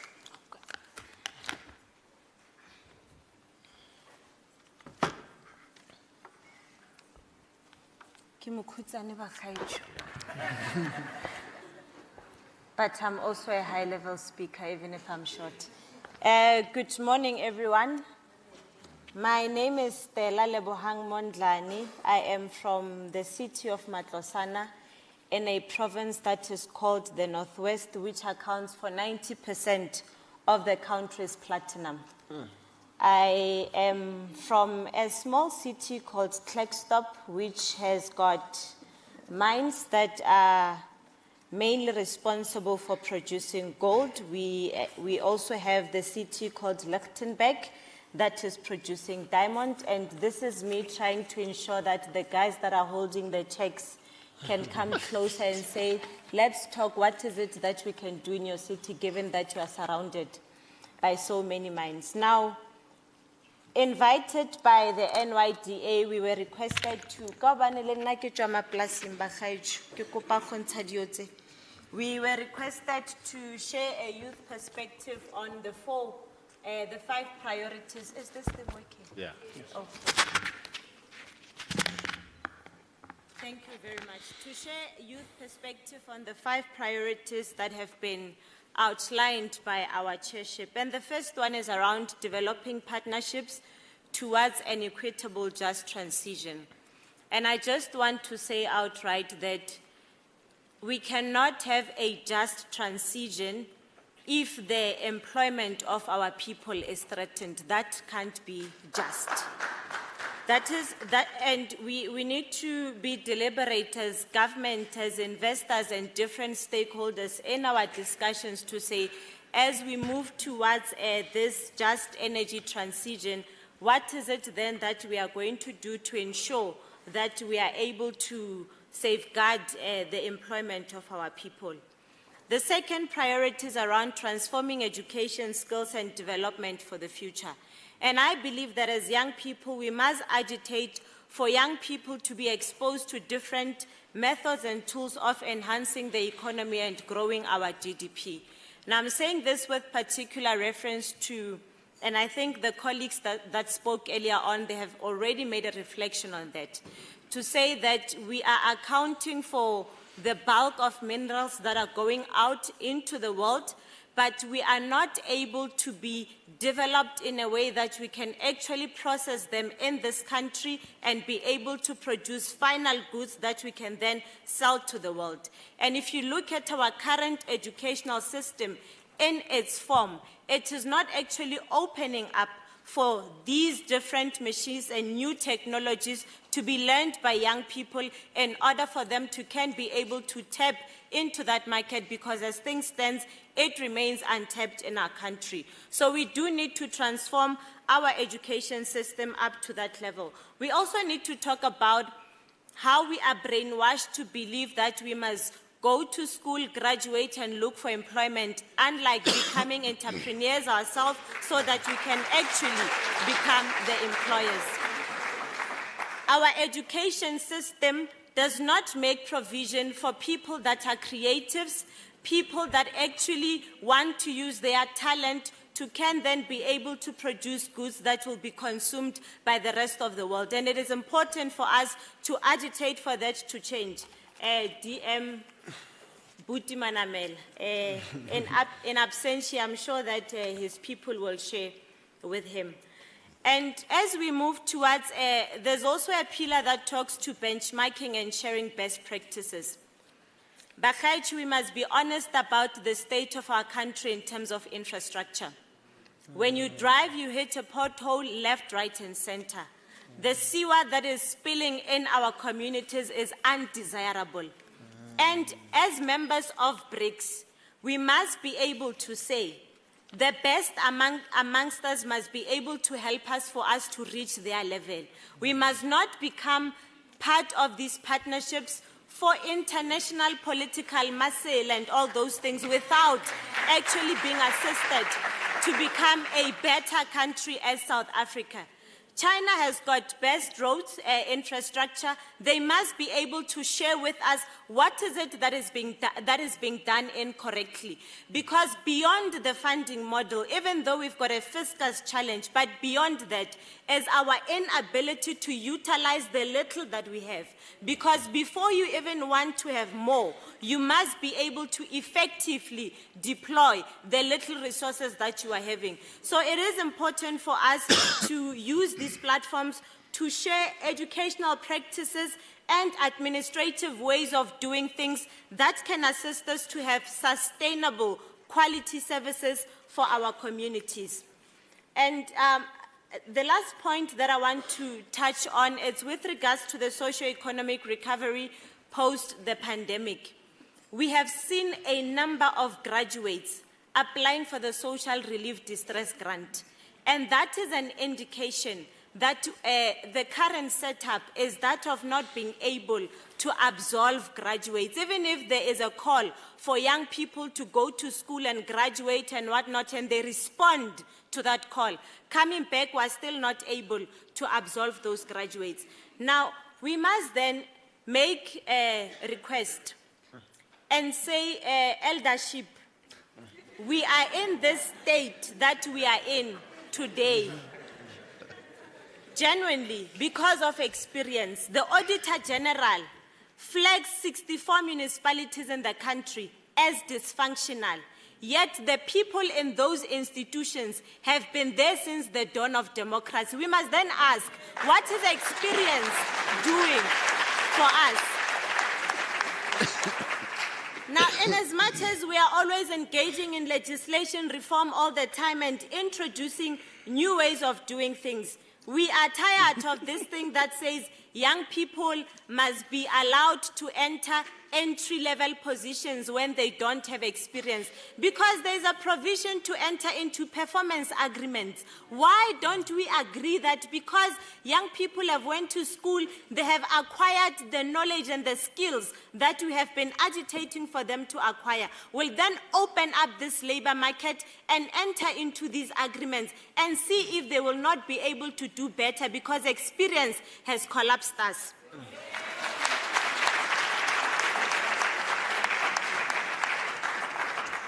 Now, in conclusion, moderator, I know that my time is up.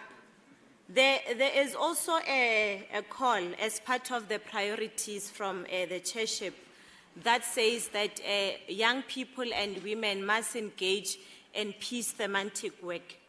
And we must agree, and I agree with Dr. Morris, that there is no peace and there's no freedom so long as we do not know what our people are going to eat the following day. There's no peace and there's no freedom until we can look at our communities and say, this is how the road towards development looks like. Now, we are making a plea to our international partners that we should engage in meaningful partnerships that are going to transform our societies and get our country developed. Thank you.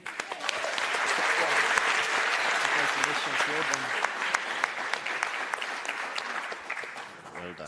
Spoken like a real firebrand, a community activist, and I think a presentation. I wish we had more time for you to continue speaking to young people. On a serious note, she really touched my heart because she speaks to real issues that are faced by some of us in this hall. Issues of unemployment, issues of conditions of infrastructure in our communities that need to be improved. So I hope we can continue having these conversations, even post this panel discussion. Deputy Minister, I think when you stepped out, you missed out on a number of requests for eldership. There's a number of requests that were placed on the table for young people to be given opportunities, especially these barriers for experience that young people are facing when opportunities come up in local municipalities and etc. And I hope you have the listening ear of our community activist, Ms. Stella. Last but not least, probably the most important is our MMC for Infrastructure, Water and Sanitation Services. And I think his presentation could also focus more on how we can then move from theory to practice, peer learning, benchmarking, sharing of best practices from our peers within the BRICS framework. You have slightly more, 7 minutes. Thank you very much, Program Director. Greetings to the Honorable Deputy Minister, High Commissioner from Malaysia. Greetings to colleagues and all young people that are here.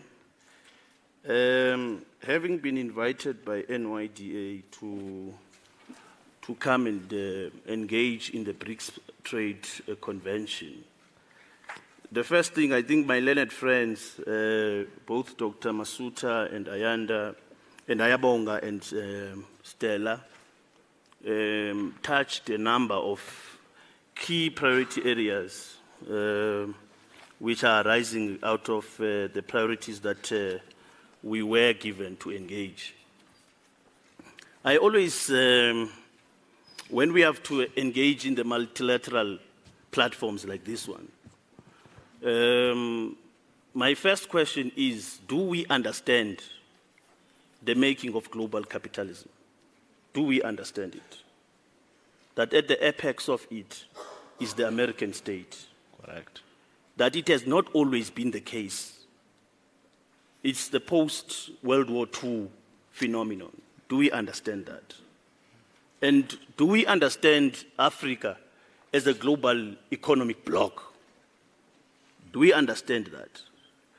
Do we understand the BRICS bloc as a new formation out of the realities of the South-to-South relations? Do we understand that? So when we talk about people-to-people relations, do we understand the structuring of the international system? So when I said I will be speaking on the people-to-people relations, I then asked myself these questions. And I'm looking at these questions so that all of us, when we converse about, the BRICS trade, intra-Africa trade, when we talk about the imbalance of global trade, do we understand these realities in the global capital system? Now, Africa, South Africa, which is part, is negatively integrated in the global capital accumulation. Negatively integrated. We are arguing that now the BRICS is surpassing the G7 in terms of the global economic worth. But what is it for Africa? The question is, what is it for Africa? South Africa being a component part of BRICS is the question we must be asking ourselves now that we are chairing the BRICS. What is it for Africa? Because South Africa alone only constitutes a tiny fraction in terms of global economic activity. Yeah. Very small fraction. It can be of a meaningful player when it plays in the context of the Africa continental free trade area. When it plays as an economic bloc as a continent. That's when it can be able to, be a meaningful player with the China, Brazil, India. I think my learned friend Ayabonga makes a very good point that India is becoming a big, population, estimated that it will surpass China of 1.4 billion. And my argument, Deputy Minister, is that if China, Brazil, and India, of course Russia, are able to, lift millions of their population out of poverty in a period of 30 years, China has done it. We have only 60 million people, a population, who are unable, who are battling with inequalities, who are apartheid, colonial inequalities. We are battling with them. Only for 60 million people. And these are the pertinent questions we should be asking ourselves. And when we converse as in the Youth Trade Convention like this one, we should be then saying, how do we shift the paradigm? How do we shift the paradigm for South Africa in the continent, and the rest of the continent? And one instrument which has just been adopted is the Africa Continental Free Trade Area Agreement. And we should be utilizing it to shift the balance of global trade for the continent. And that could be led by South Africa, which is part of the member state of the BRICS countries, which are constituting 24% of the global GDP and 16% of the global trade, which have got 41% of the total global population. That is both in terms of the labor market and in terms of the global market. So for South Africa to be merely a member of the BRICS bloc assists nothing for Africa. It is nothing for Africa.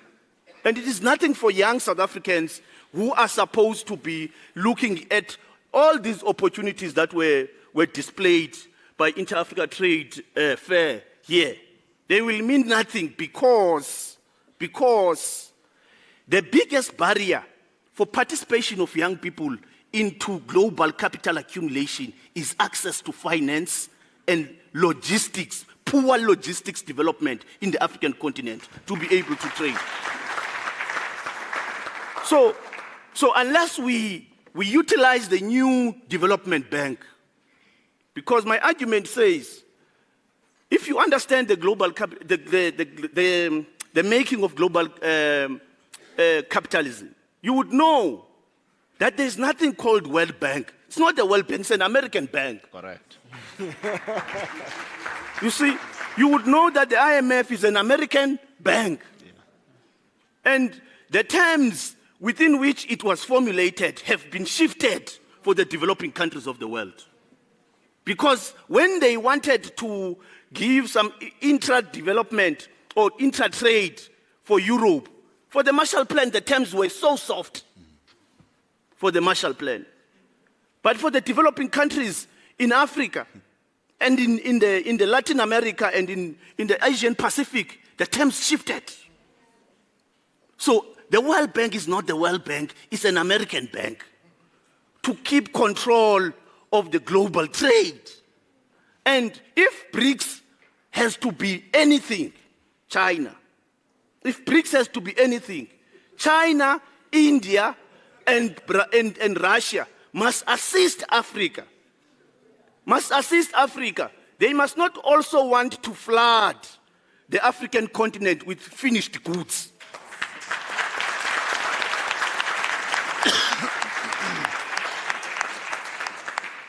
So that we can be able to do our own import replacement industrialization in the continent and create the much needed jobs, and will not be talking about unemployment, inequalities and poverty in Africa. If China, Brazil and Russia are meaning what we are saying, that we're shifting the paradigm of global trade balances. So we are putting indictment into our own partners in the BRICS bloc that they must not also use the imperialist instruments to want to flood the continent with their own finished products.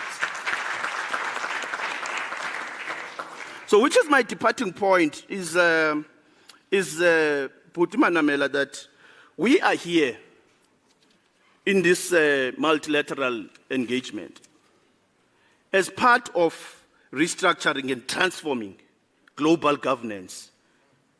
You know, because if we can't say these things that I'm raising now, global governance and imbalance, how global economy is evenly articulated, and how wealth and income in the world is evenly articulated, will be maintained for the next 100 years unless we change these fundamentals. Thank you very much.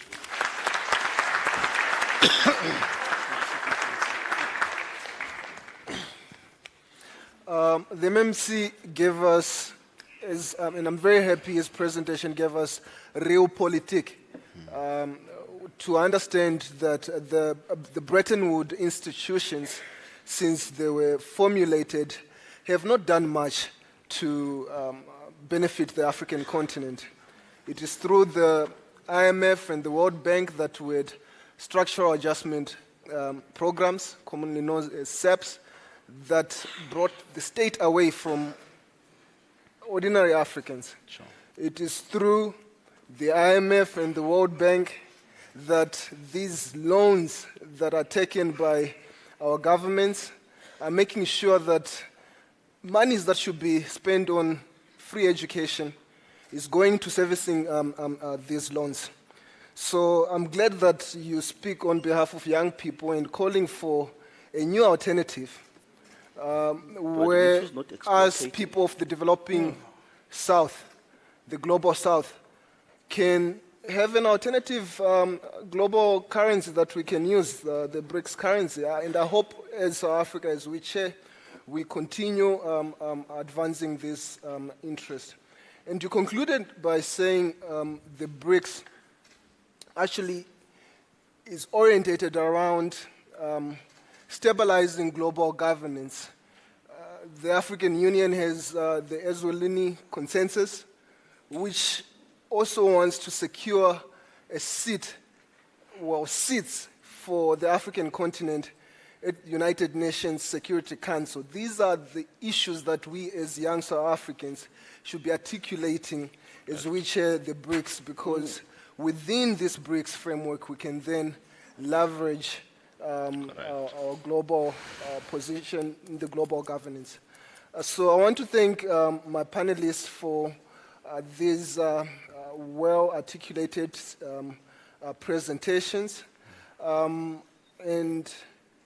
I hope you open up your spaces, especially your social media pages, to engage our fellow young people and continue giving them information.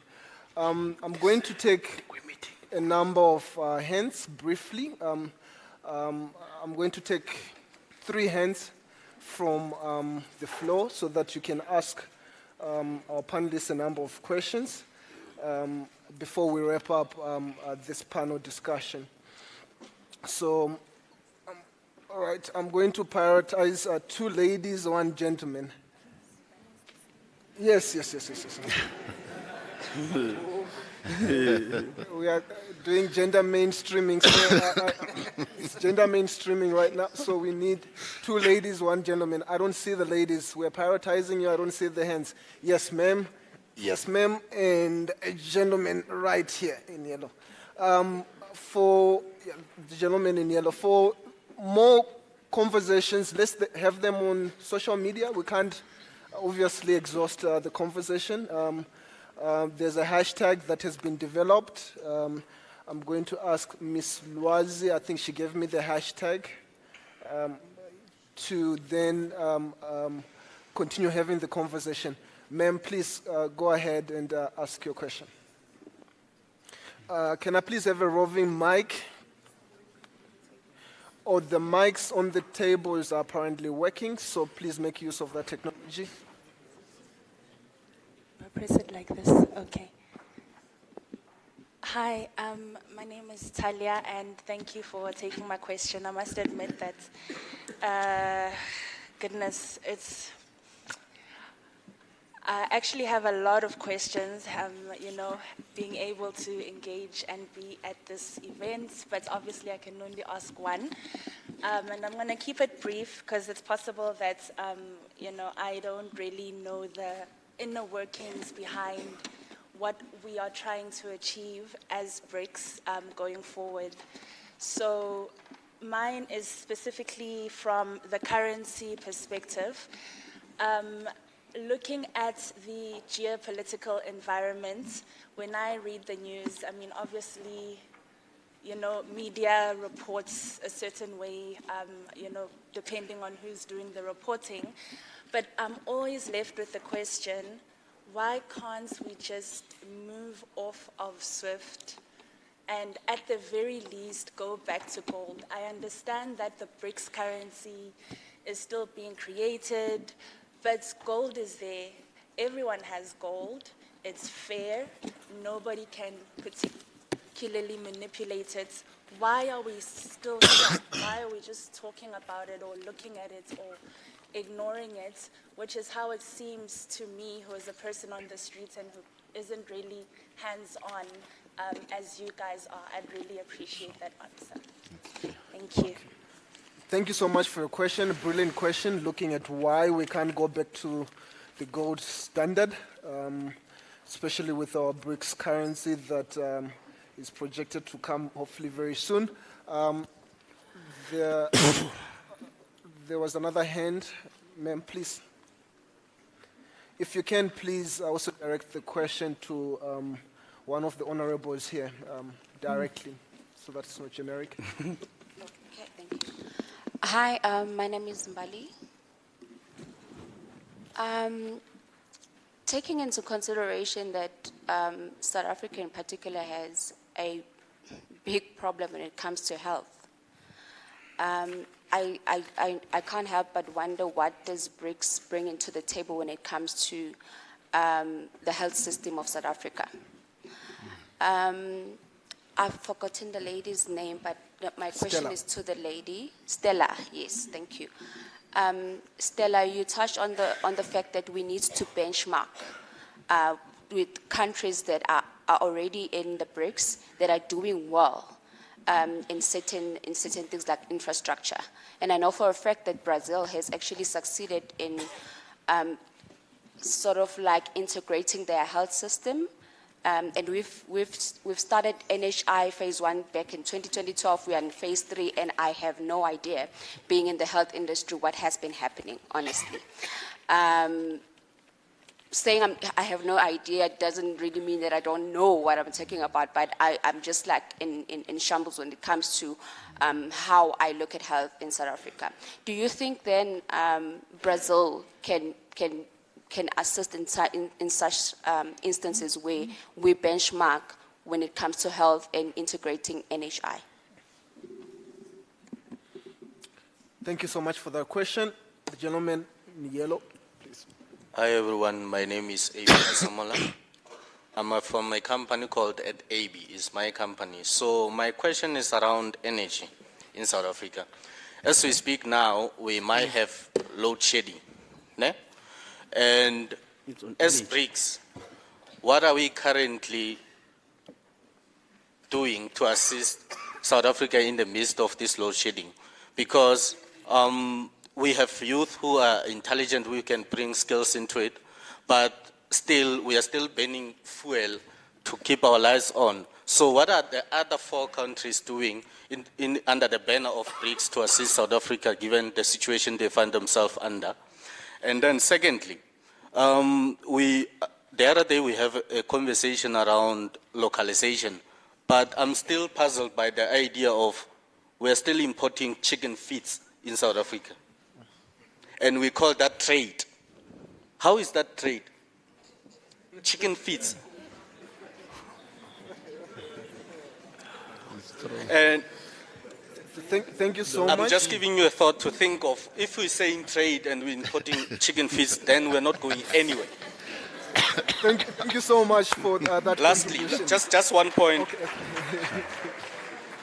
Just one point, and I've been in conversation like this once, where we're always saying, especially in African context, we're always saying Africa should, Africa should.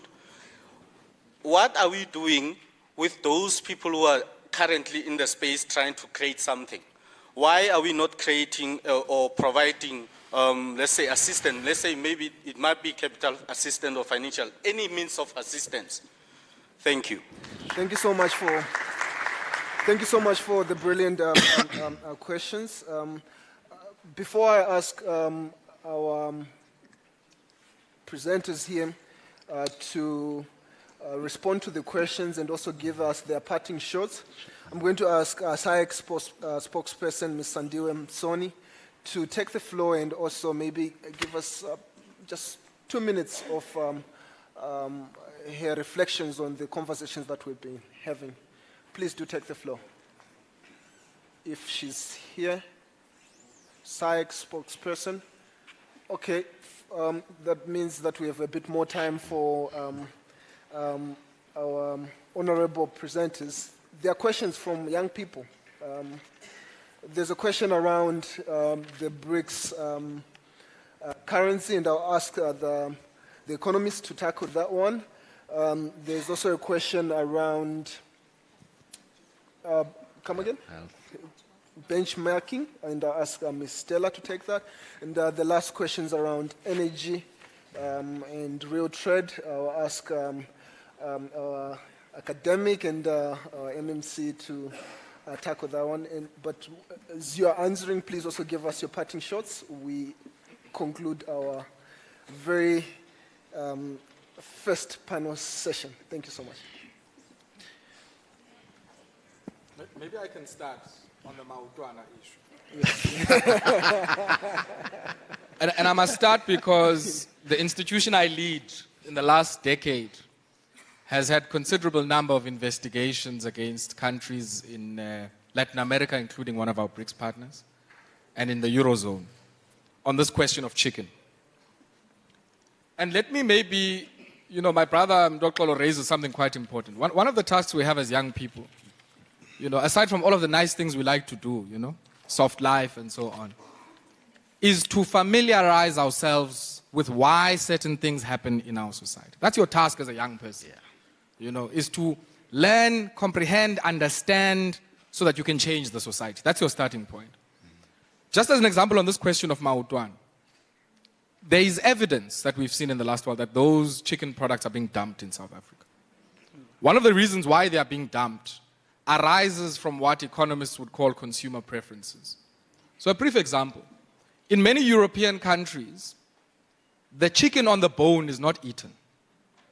So they eat the fillets, and so there's a distinction between what is called white meat, which is the fillets and all of those parts, and brown meat.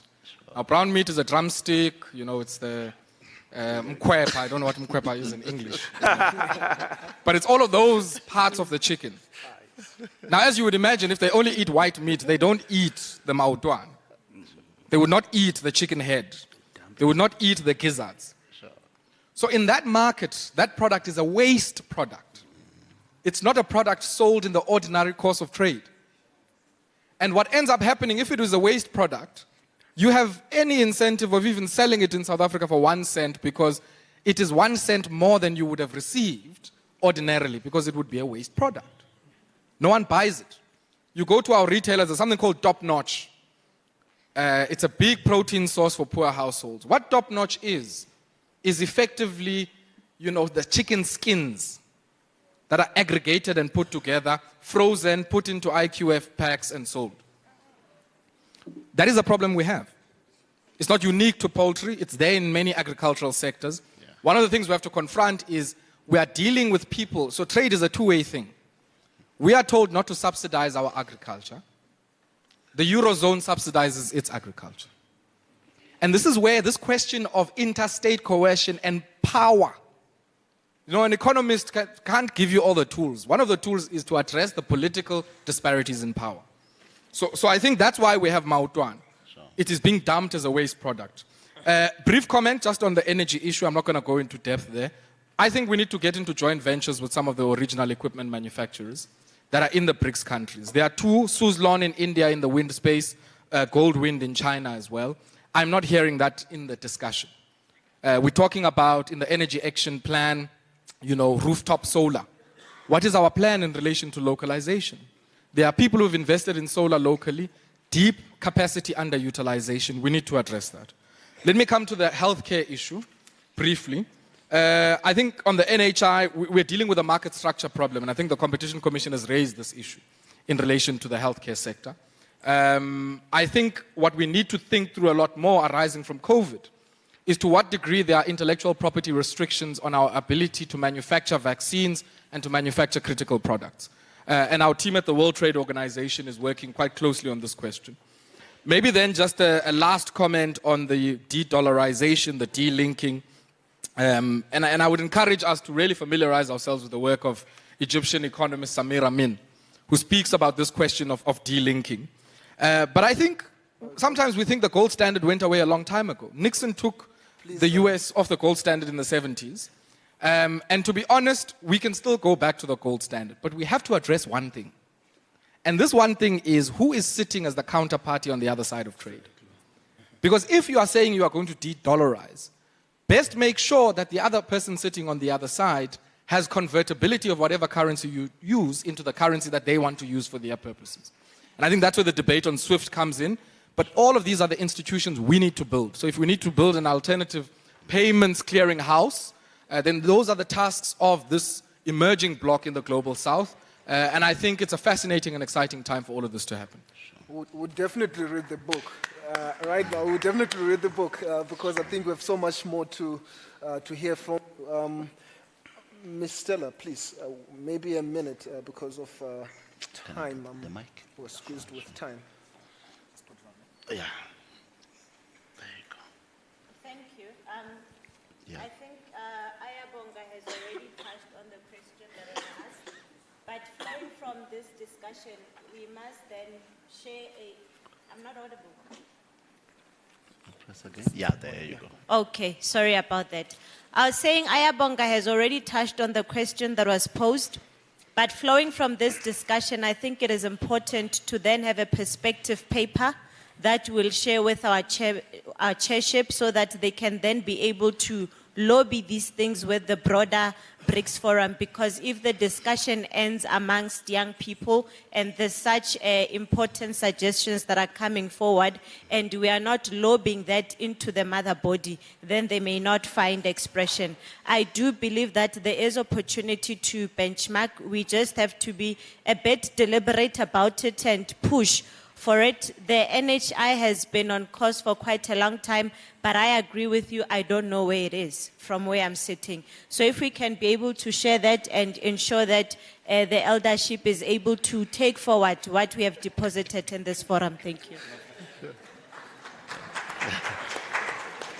Yeah, no, thanks. I'll only touch, I think, on 3 things which were raised with 1 sentence each. I'll start with the currency issue. And while you were asking that question, an old Canadian Prime Minister came to my mind who mentioned a statement I wish to share with you when he said, once a nation parts with the control of its money and credit, it matters not who makes that nation's laws. Until currency and credit is restored to the state and recognized as its most sacred responsibility, all talk of parliament, of laws, and of representatives is futile and idle. That was the position at the time. All in all, just to say that until the issuance of credit and money is restored into the state, really we are just playing games, right? Now, Professor Chomsky later gave a more succinct reason for why the Canadian Prime Minister, Mackenzie King, would have said that. And he says, you see, in the era of the financialization of the global economy, where money has been printed out of thin air, there's emerged something called a virtual senate of lenders and creditors who conduct moment by moment investigations into the conduct of the state, and they can veto what that state can or cannot do, particularly if what you're doing doesn't improve your ability to pay back that which they borrowed you. Okay, so a virtual senate is what you would call a virtual national assembly, which means your government now has 2 people it accounts to, the electorate, who is often secondary, and the virtual senate, who are the real owners of power. The old men in the UK called them the masters of mankind, who apply a vile maxim, all for ourselves and no one for anyone, nothing for anyone else. They are very meticulous. They can drop the rand today if you misbehave. And in fact, they've done it. By misbehave, by the way, they mean behave in favor of your electorate. All right. As for the NHI, I hold a slightly, I was in the same classroom as Ayawonga, by the way. So if our views are similar or they diverge, it won't be a new thing. I think we must get closer to something I like to call the public policy making cycle. I have an experience of serving through a research center on a technical task team that was dealing with the issue of free higher education. I won't go into details because of time, but the point I'm making is that if you think policy is made in the government, you really have not familiarized yourself with reality. The real opponents of progress are the virtual senate that Professor Chomsky speaks about, and they will go at every length. So they don't need leaders, they need warriors. People who are willing to charge towards them and let the chips fall where they may. And that can't happen within the confines of a PESAL number where you must get paid at the end of the month. Brother Morris? So I conclude by saying I wish you can study a field called, maybe follow an old ancestor of ours called Professor John Henry Clark. who, by the way, mentored the person who mentored Kwame Nkrumah. And he says, until you familiarize yourself with the process of nation formation and nation management, you fall into very simple trickery bags, like neoliberalism will provide healthcare for all. You fall into those traps, he says, because you don't know who you were before you met an insecure and largely parasitic European. And if you don't know who you were before, you can't know what you lost. Suddenly your taste buds are manipulated, and therefore you don't really know what freedom is supposed to taste, feel, or even look like. That's my position. Oh, sorry. You see, you give a professor a mic, they Who must teach. They start professing. I think Doc has covered largely what I wanted to depart on, but I'll just make a few points around energy. And I think these are what I refer to as game changers for the African continent. You know, the energy infrastructure, digital infrastructure, and, you know, the finance infrastructure in the continent. And these are three interrelated aspects that we need to quite succinctly resolve very quickly as the continent. And I'm saying this because one thing we have raised is that there is nothing called free trade. Yes. There is no such thing called free trade. Mm-hmm. In free trade, correctly as Doc was saying, do as we tell you, not as we do. Mm-hmm. In the energy debate currently, it's an international debate, it's no longer a national discourse. Mm-hmm. It's an international debate on energy. The issue is what constitutes a base load of a particular country or continent for energy. In the current context in South Africa, it is coal, Putimanamel. It is coal. It doesn't mean fossil fuel should always be our base load. But what maintains the base load in the continent now, in South Africa now, and which is our comparative advantage on the basis of the endowment that we have, is coal. But Europeans and Americans are telling everyone, decarbonize. But they are not decarbonizing in Europe. They are not decarbonizing. In China, which is a factory of the world, they have not decarbonized because they understand that they need to maintain the base load for their industries. But they are telling you that you must advance quickly for just transition.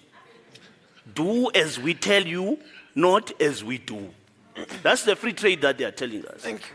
So Hashung Sheng is correct.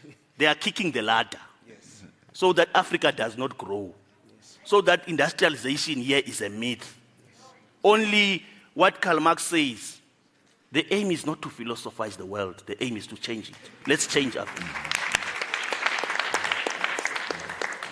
Ladies and gentlemen, fellow young people, I think this first panel discussion we could continue for another hour or two. It's a topic that I think resonates very well with all of us. I want to take this opportunity to thank all of you for actually taking part in sharing this much needed information with fellow young people. More time. I can see more hands.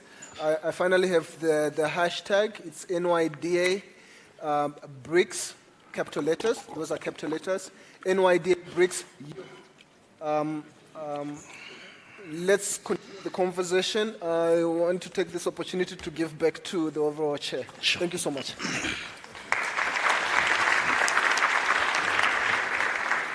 So sorry.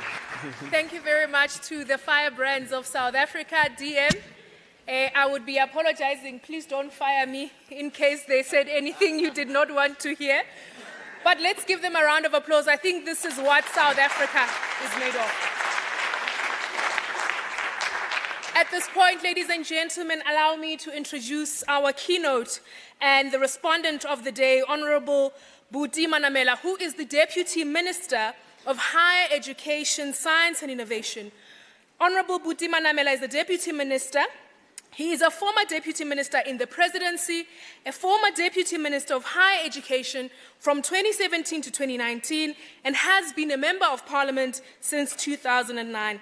Honorable Manamela is also a member of the South African Communist Party Central Committee since 2012 and was elected into the African National Congress National Executive Committee in December of 2022. He holds a master's degree in public policy and development management. May we please rise on our feet as we welcome the Honorable Deputy Minister.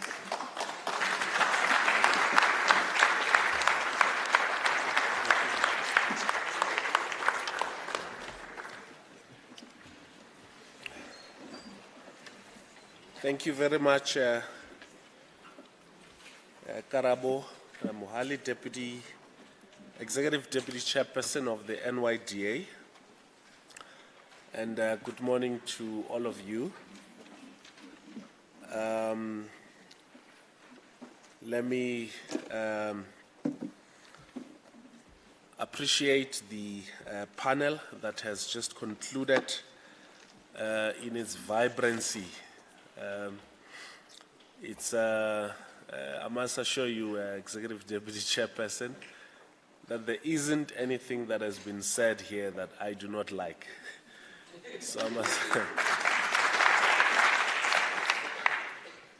and I think it's a representation of the not only energy, but observations that young people have about our country, about our continent, and also about the world and the future of these three entities, which South Africa is part of. And so I really appreciate that engagement, only that I felt that I was a bit set up, well, I've been invited here as a Deputy Minister, so I think I will stick to that role in engaging with all of you, Maurice. But I really appreciate the views that have been expressed here. And as we go on, I'll try and interact with some of the points that I think were quite passionately made in advancing the cause of our country, our continent, and the world. And so I'm really honored to be speaking here as part of this BRICS Youth Trade Convention. And so since our major discussion is around trade, I thought that the first issue that we should reflect on is the importance of trade for the development of Africa and her people. And so the World Bank makes some observations which are quite interesting because it is the World Bank that makes these observations around the Africa Continental Free Trade Agreement. It says, this is in their 2020 report, that African Continental Free Trade Agreement represents a major opportunity for countries to boost growth, reduce poverty, and broaden economic inclusion.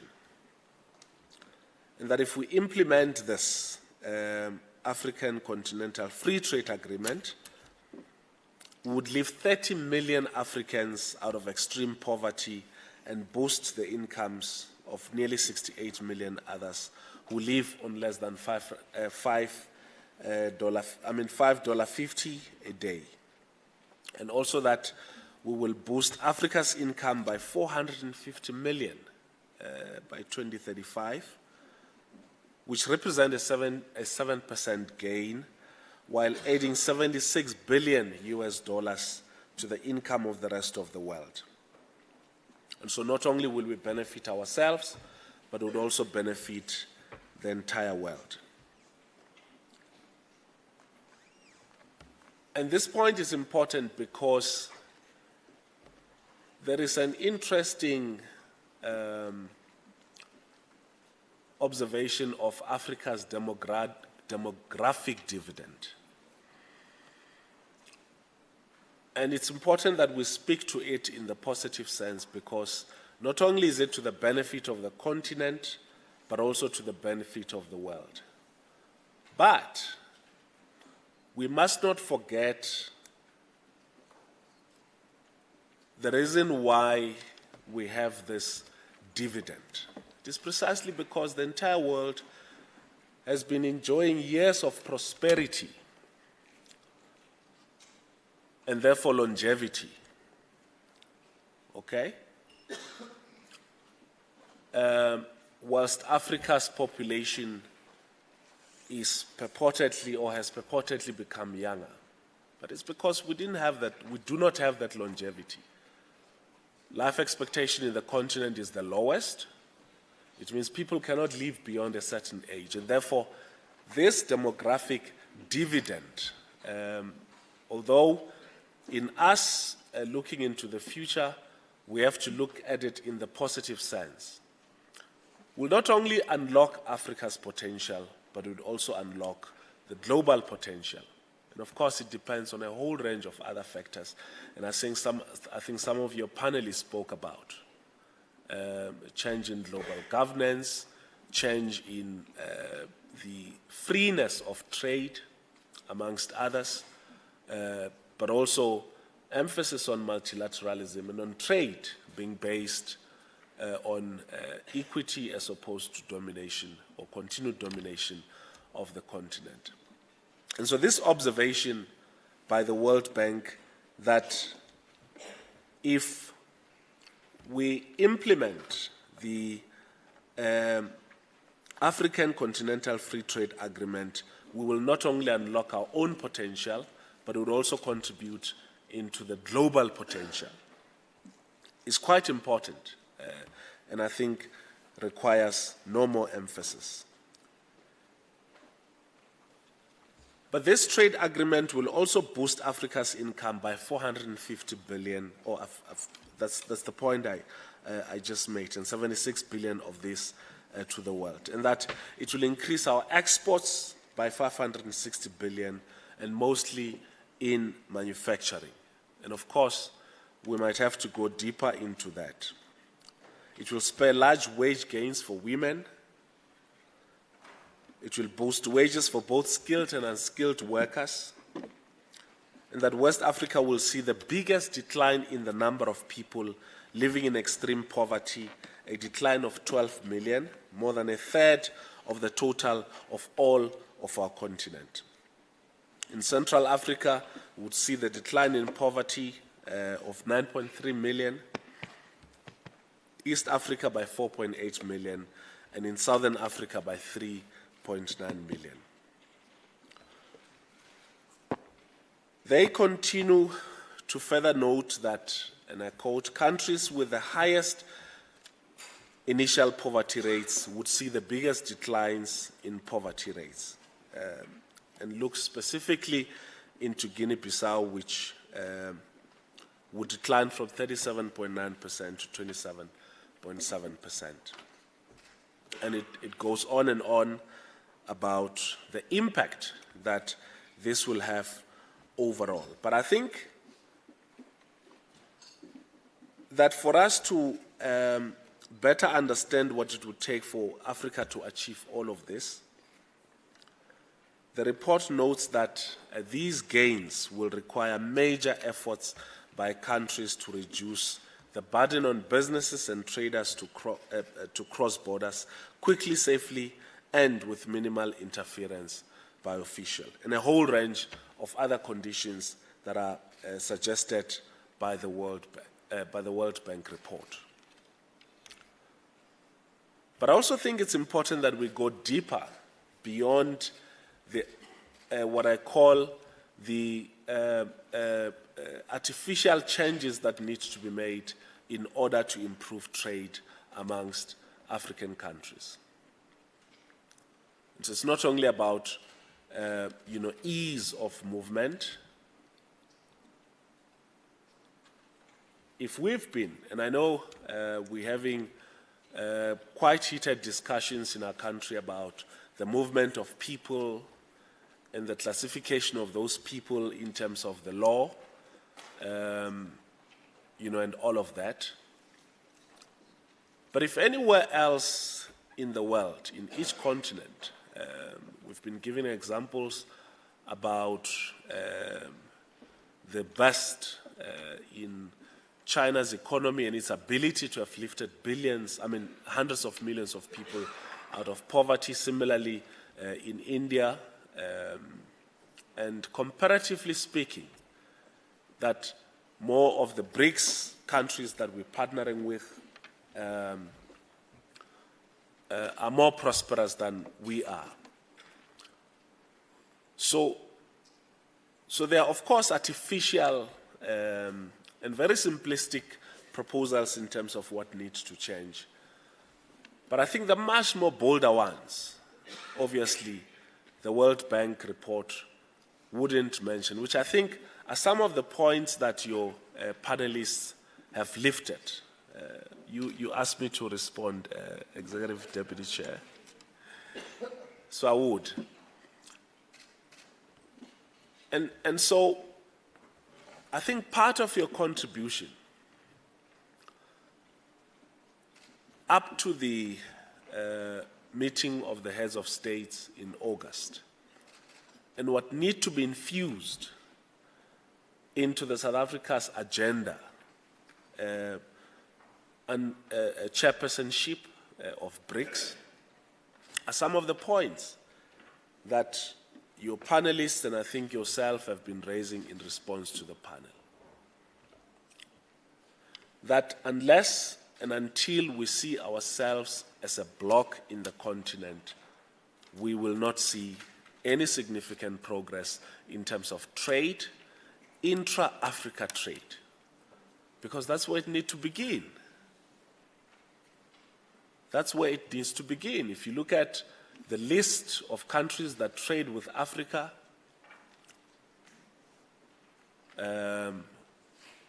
very few of those are from within the continent in the top 10 of those countries. And so, that has to be our contribution at BRICS. I think it couldn't have been said more succinctly by members of your panel. Secondly, and I think more importantly, your panel spoke quite strongly about the beneficiation of mineral resources that Africa is endowed with.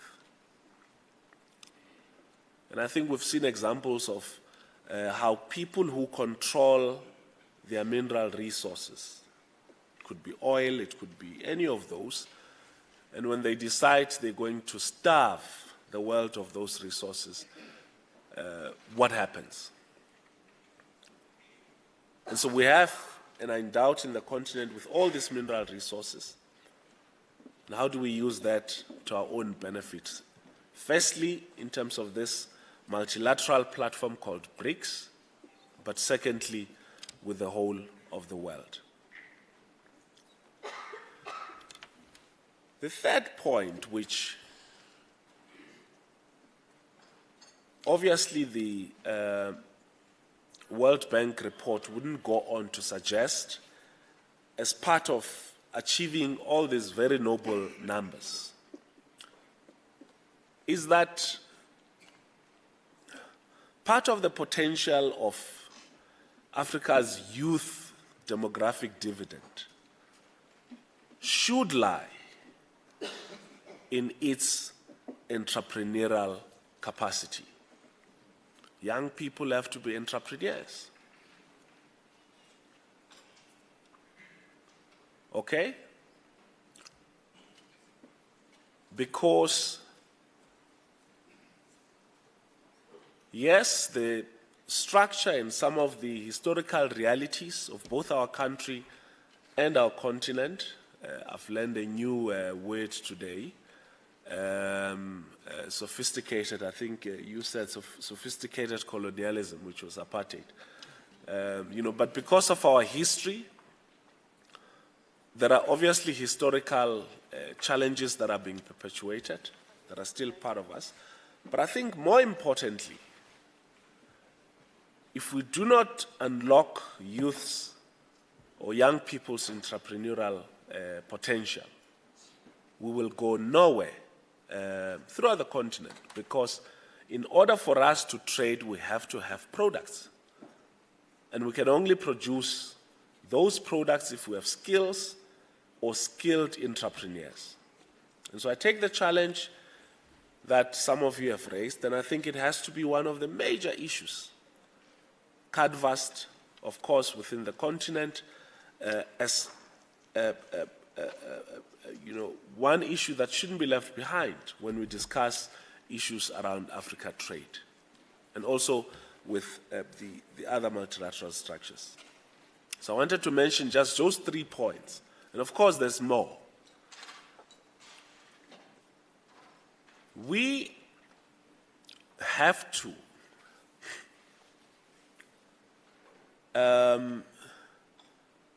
change the narrative in terms of the discussion around the movement of people within the continent. Because it is one of the major things that is going to be holding us back in improving trade within the continent. So when Maurice said you cannot trade, only free people can trade freely. And so if your movement is bound within certain borders, which you are not even involved in, partitioning, you're not free to engage within the continent, and therefore your goods and your capacity and your potential is therefore also constrained. So those 4 points, I think, should, and I'm sure there are certain, I'm certain there are many from yourselves about what we need to do in order to ensure that we improve free trade.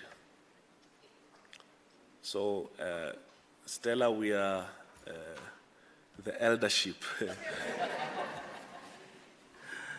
or part of that collective. Now, as a continent, I think it is extremely vital that we develop the technical capacity to be able to unlock the economic opportunities of the African Continental Free Trade Agreement. And developing this technical capacity in particular is urgent if you consider the fact that even though Africa is richly endowed with an abundance of natural resources, its people, and in particular its young people, continue to live in utter deprivation. We are home to some 30% of the world's mineral reserve, 8% of the world's natural gas, and 12% of the world's oil reserve. Anywhere in the world, this endowment would be a fortune, but in our continent, it remains a curse, because we know what it means. If it's not civil wars, it is a visit from other countries who would want to determine what the direction of those mineral resources should be. We have 40% of the world's gold and up to 90% of its chromium and platinum. The largest reserve in cobalt, diamonds, platinum, and uranium in the world are in our continent. 65% of the world's arable land and 10% of the planet's internal renewable freshwater source. The importance of making trade accessible to all, and in particular to young people, is not just about giving access to opportunities or markets to those who may not have had them before. So it's much bigger than that. Now, there's an interesting part of the report which I want to base quite briefly on the second part of the report that I refer to from the World Bank, which speaks to youth employment in sub-Saharan Africa, and which makes a number of important observations. And I'm certain we would share some of these. These include the fact that sub-Saharan Africa faces an unprecedented opportunity. Half of the population is under 25 of age. Each year between 2015 and 2035, there will be 500,000 more 15-year-olds than the year before. The population in the rest of the world is or will soon be aging. Africa's youth bulge offers a range of opportunities.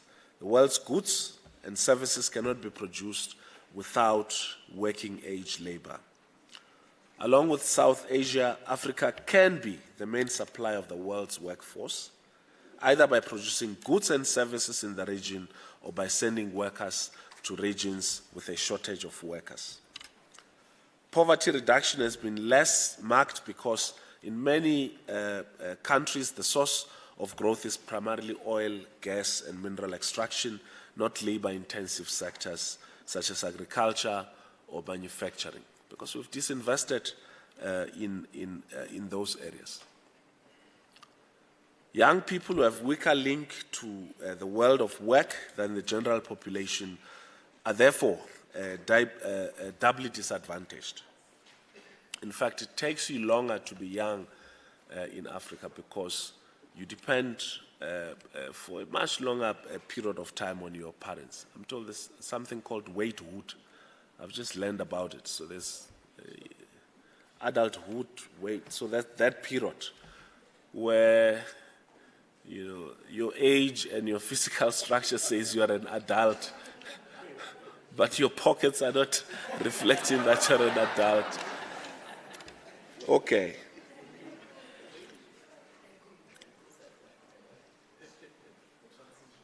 Yeah. It's a waiting room. The cause of urban violence is undoubtedly include factors much broader than employment status, such as inequality and exclusion, yet dissatisfaction with opportunities, especially in relation to expectations, can be a contributing factor. And understandably concerned, especially in light of the Arab Spring, policy makers in sub-Saharan Africa making youth employment a high priority. Focusing on urban youth, they are seeking policies and programs that can ameliorate the dissatisfaction of young people and ease their transition into adulthood by encouraging the creation of sustainable, productive employment. Now, with all these challenges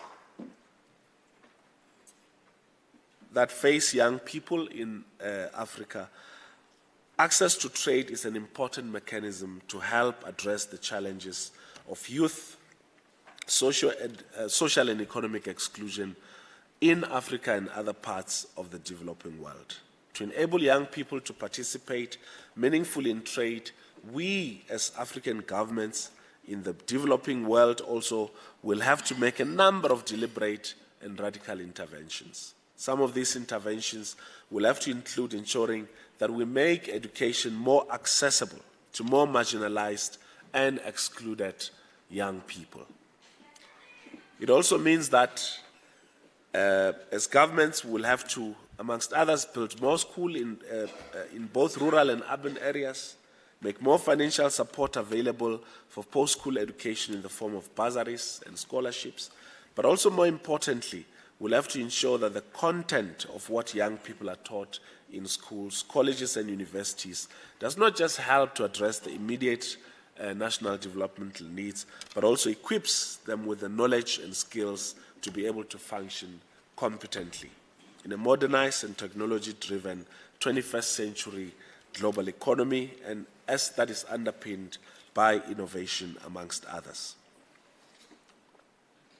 So, of course, you'll still continue to question the subtext, the intention of our higher education system, which I think is important.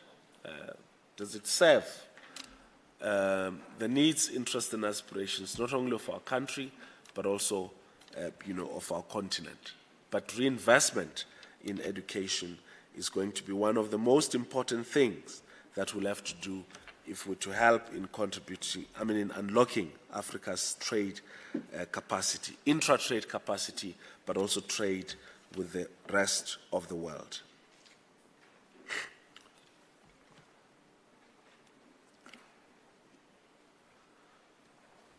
As a continent, empowering young people with the capacity to innovate is extremely critical, as this will also help us solve the problem of transforming African economies and African countries from extractive to industrial economies. We cannot afford another century of simply being supply of raw materials to the rest of the world and in turn buying the same raw materials at 2 or 3 times more, or accepting the dumping of those materials, accepting the dumping of those materials when we have them in abundance.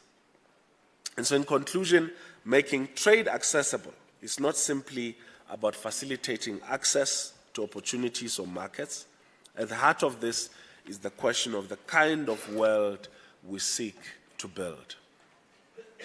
So trade is not an innocent concept that is isolated from everything else that is happening within our geopolitical space. Okay? So probably some of you are here, we're going to be getting this. And so if you see that just as an innocent bottle of honey, without questioning a whole range of other factors as to why is it only in cupboards here in South Africa, why is it not in cupboards in Brazil, in China, in India, but also in Germany and everywhere else. What are the factors that deals with that?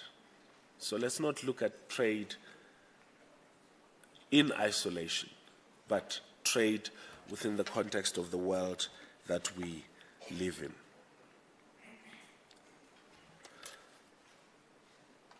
A world wherein the majority of the 8 billion plus people on earth will have an equal opportunity to pursue their dreams and realize their full potential without being held back by any form of historical or structural impediments. To make trade accessible is therefore a quest for social and economic justice. We're living in interesting times. The point is, how do we seize the moment as a country and as the continent? Thank you very much for listening.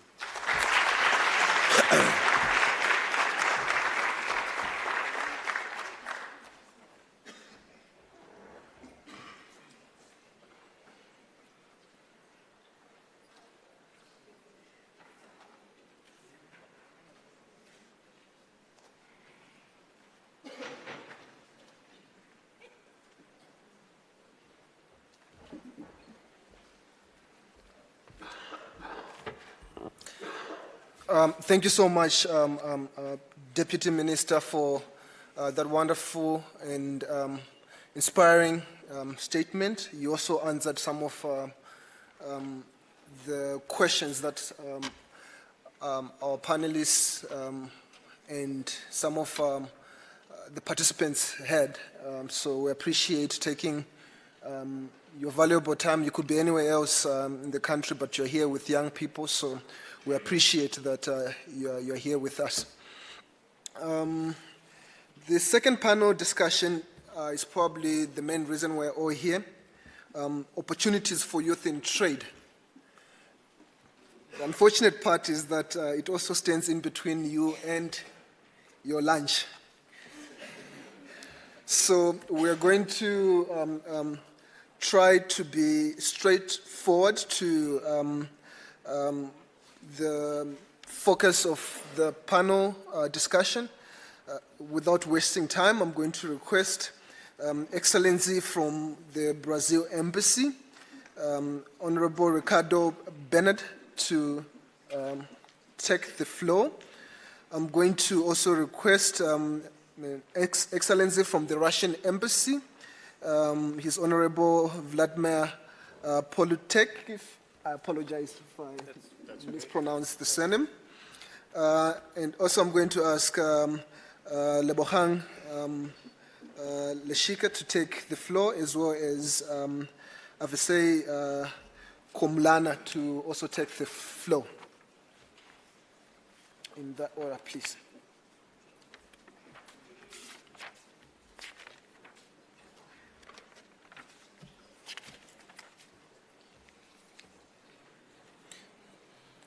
So just to introduce our speakers, His Excellency Vladimir from the Russian Embassy. He's more or less my age, born in '92. He graduated from Moscow State University in International Relations. Okay, we share more or less the same thing, also International Relations. Under the Ministry of Foreign Affairs, he has an MA in International Relations. He speaks various languages, Russian, English, Hindu. We need to teach you one of South African languages. Yes. He's an attaché at the Russian embassy here. And I think he's also going to reflect a lot on opportunities that are there for young South Africans to be able to study in Russia, do business in Russia. When he's done with his presentation, I urge you young people to please don't let him take the motorcade and leave for the embassy. Do speak to him.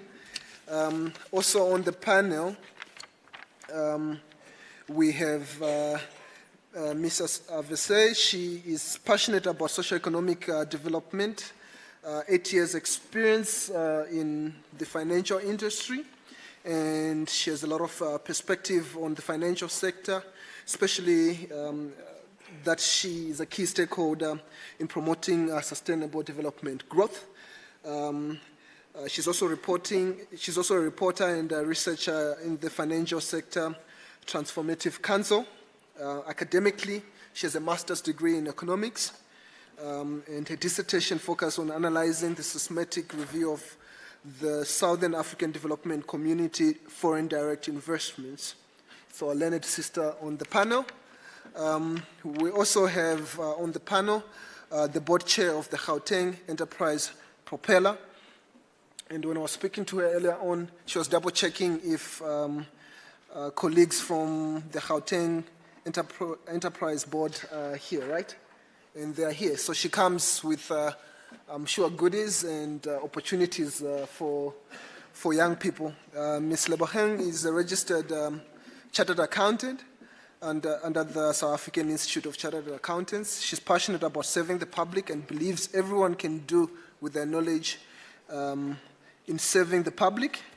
Other than that, she joined the South African State Theatre in 2018, and she has vast experience in the financial sector.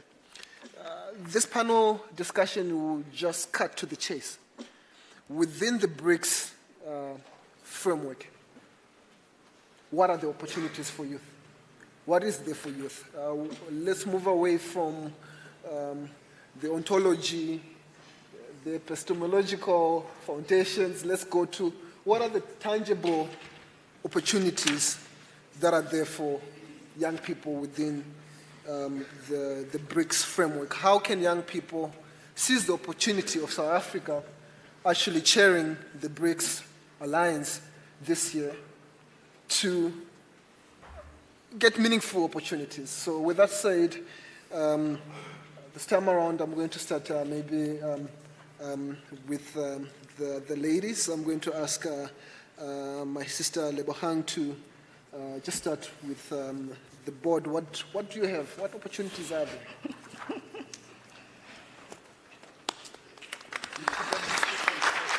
Oh, I can. All right.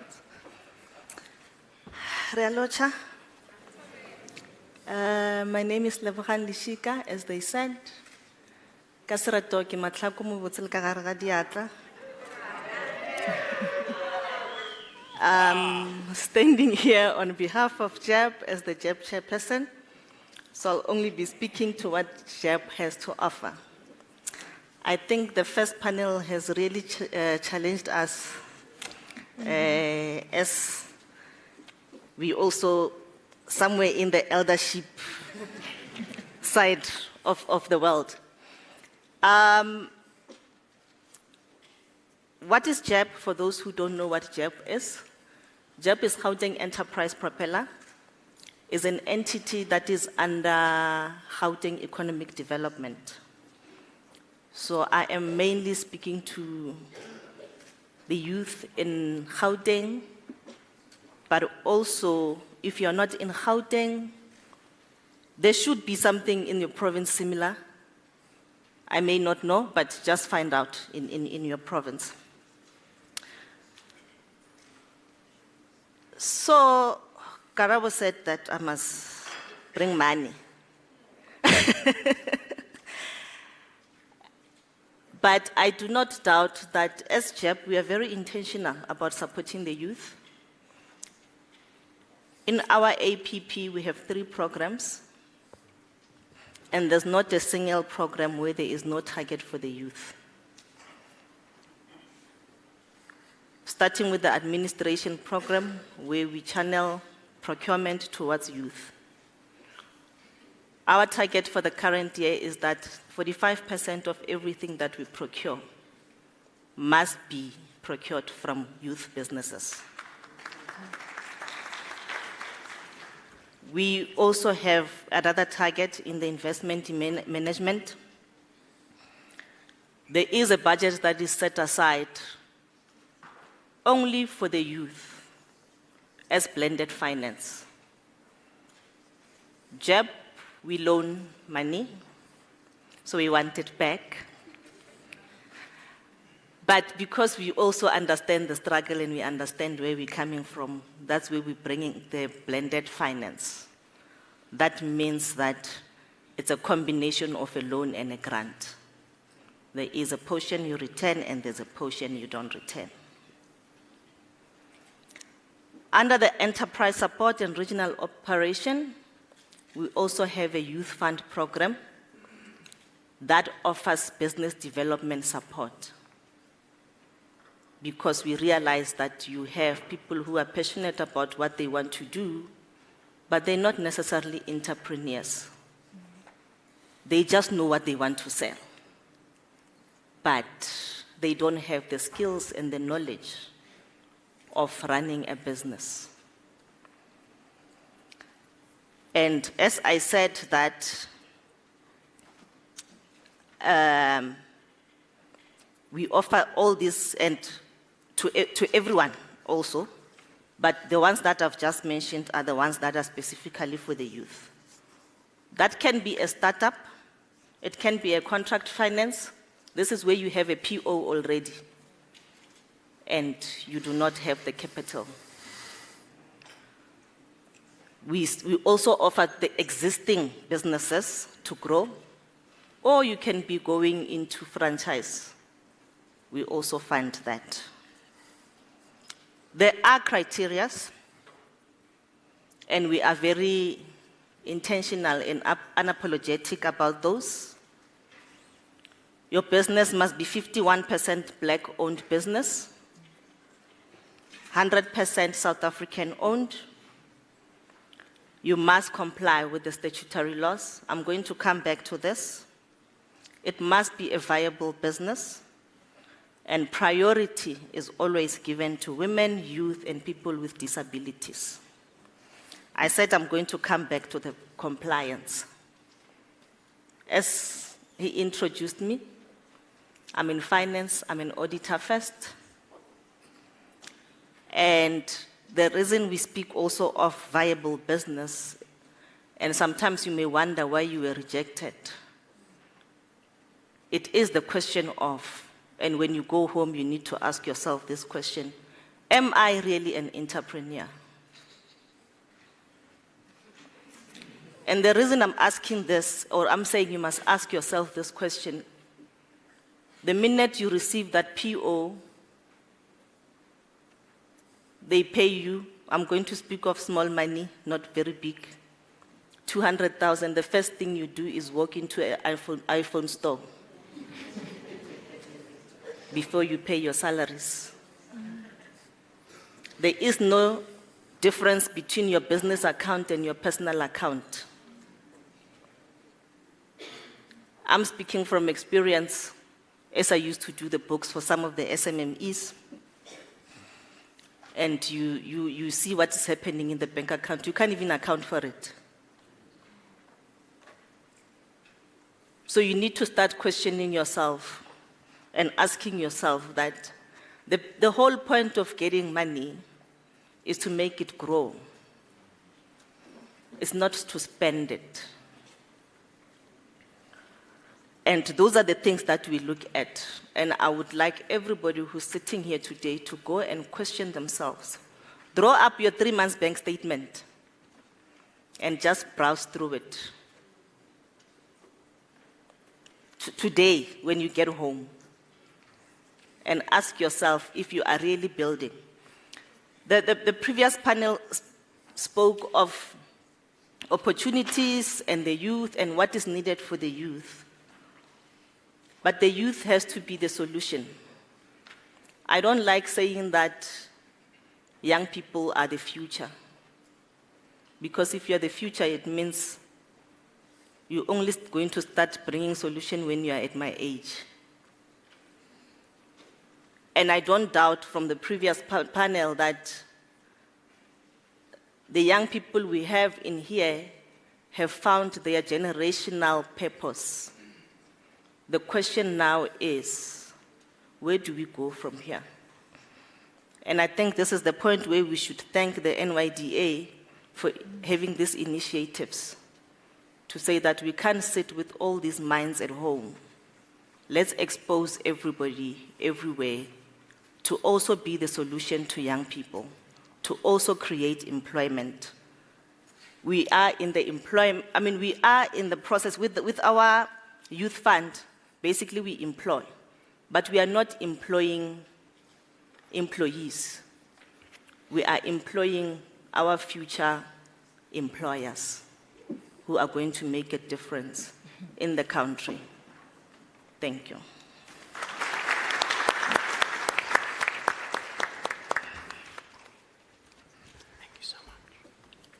Ladies and gentlemen, this is the lady with the money bag.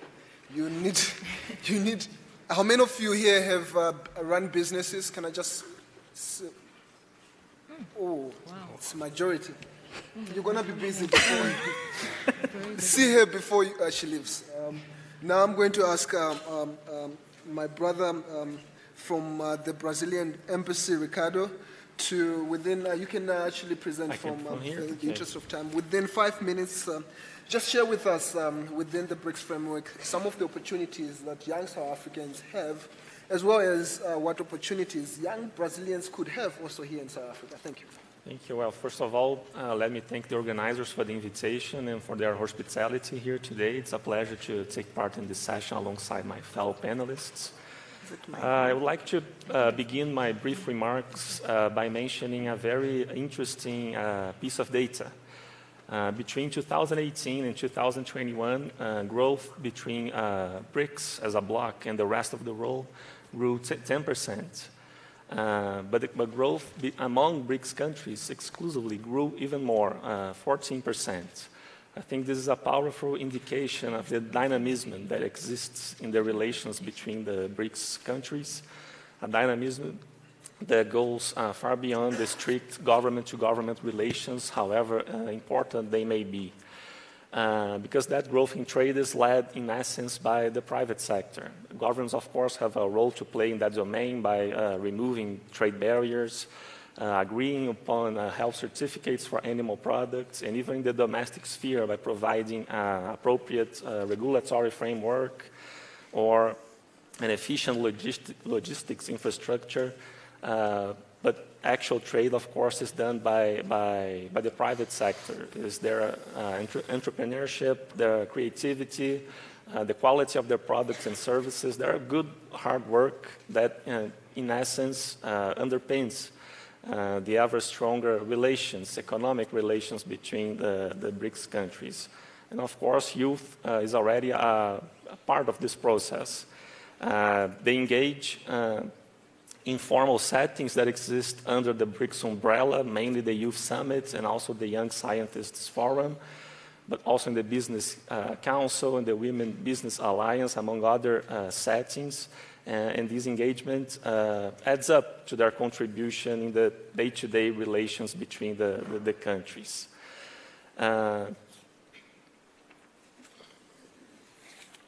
In the specific case of Brazil-South Africa relations, which is our main concern here at the Brazilian Embassy in Pretoria, I think it's important to highlight, first of all, how young each country's population is.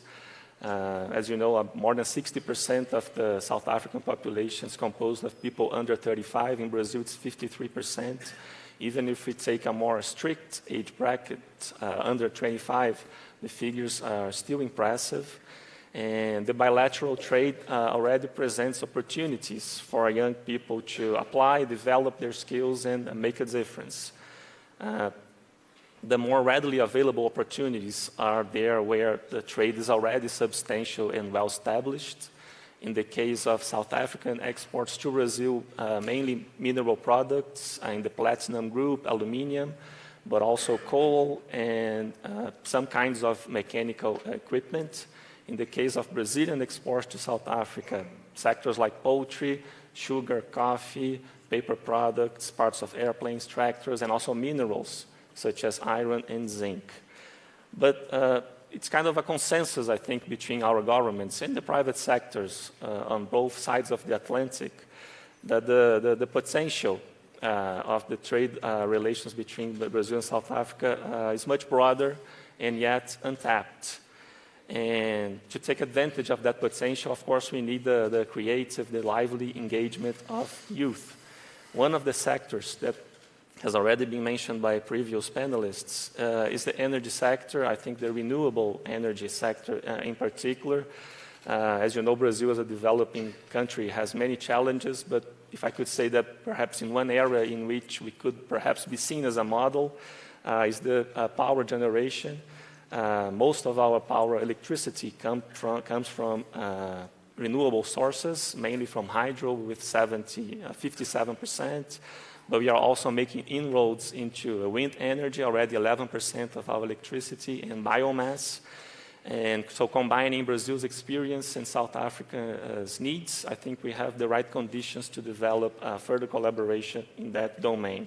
Another area that I would highlight is that completely different. It's the video game industry. This is a sector that's growing quite remarkably in Brazil. In the past 5 years, the number of video game development companies jumped from 370-something to more than 1,000. There are more than 4,000 undergraduate courses in video game design and development in Brazil. And I think this serves as an example of the broader science and technology and innovation domain, which I think holds a particular large potential for young people to apply their skills and to develop their skills. Of course, one of the ways to do that is actually moving to another of the BRICS countries to actually pursue studies, and there are mechanisms that facilitate this student mobility. For example, Brazil offers scholarships, full scholarships, including a monthly stipend, which is important to many countries of BRICS, and including South Africa. And many of South African students already are taking advantage of this opportunity, many of them in the science, technology, engineering, mathematics domain. But going back to my first point, I think it's the connections between the private sector, the civil society that really build the foundations of strong relations between countries, be it at a bilateral level or at a plurilateral level, as in BRICS. The growth in trade in the previous years has shown that We are already doing that, but of course there's much room to do more. And we think youth is a part of this and must be so if we are to build stronger relations in the bloc in the future. Thank you.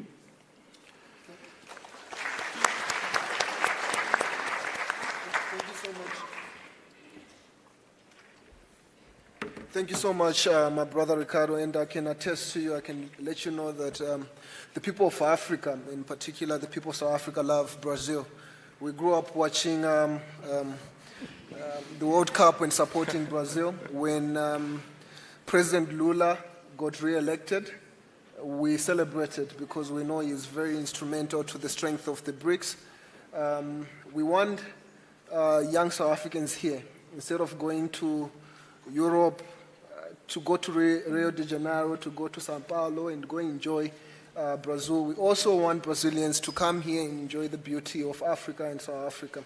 So we hope that you continue liaising with young people here to increase one of the pillars of people-to-people relations.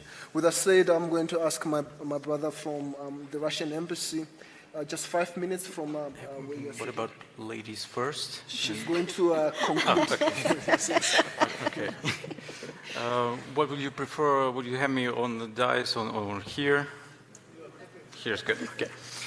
Thank you so much, dear friends, dear colleagues. It is my distinct pleasure and honor to address such an outstanding audience and colleagues and organizers and participants of the BRICS Youth Trade Convention. As I've been introduced, my name is Vladimir. Here I'm responsible for everything BRICS related as per Russia's participation. As you know, there's a huge buzz coming up this year. Probably and hopefully everything's going to be sorted out, and we are here. Yeah, and we are here to support our South African friends in their hosting of BRICS this year, in their chairship in BRICS this year, and just to go through my very long proposed statement, I'll just briefly say that BRICS as a grouping is a truly unique format of cooperation, where 5 culturally diverse nations and distinct civilizations interact on the basis of equality, true friendship, and mutual respect. And in this regard, humanitarian and people-to-people ties, and especially youth cooperation in different areas, play a special role in this regard. This is a testament to the sheer vitality of the very concept of BRICS, its ever-growing attraction for people of the 5 countries, including and especially youth, laying a solid foundation for friendship, mutual trust, and affinity between the peoples of our countries.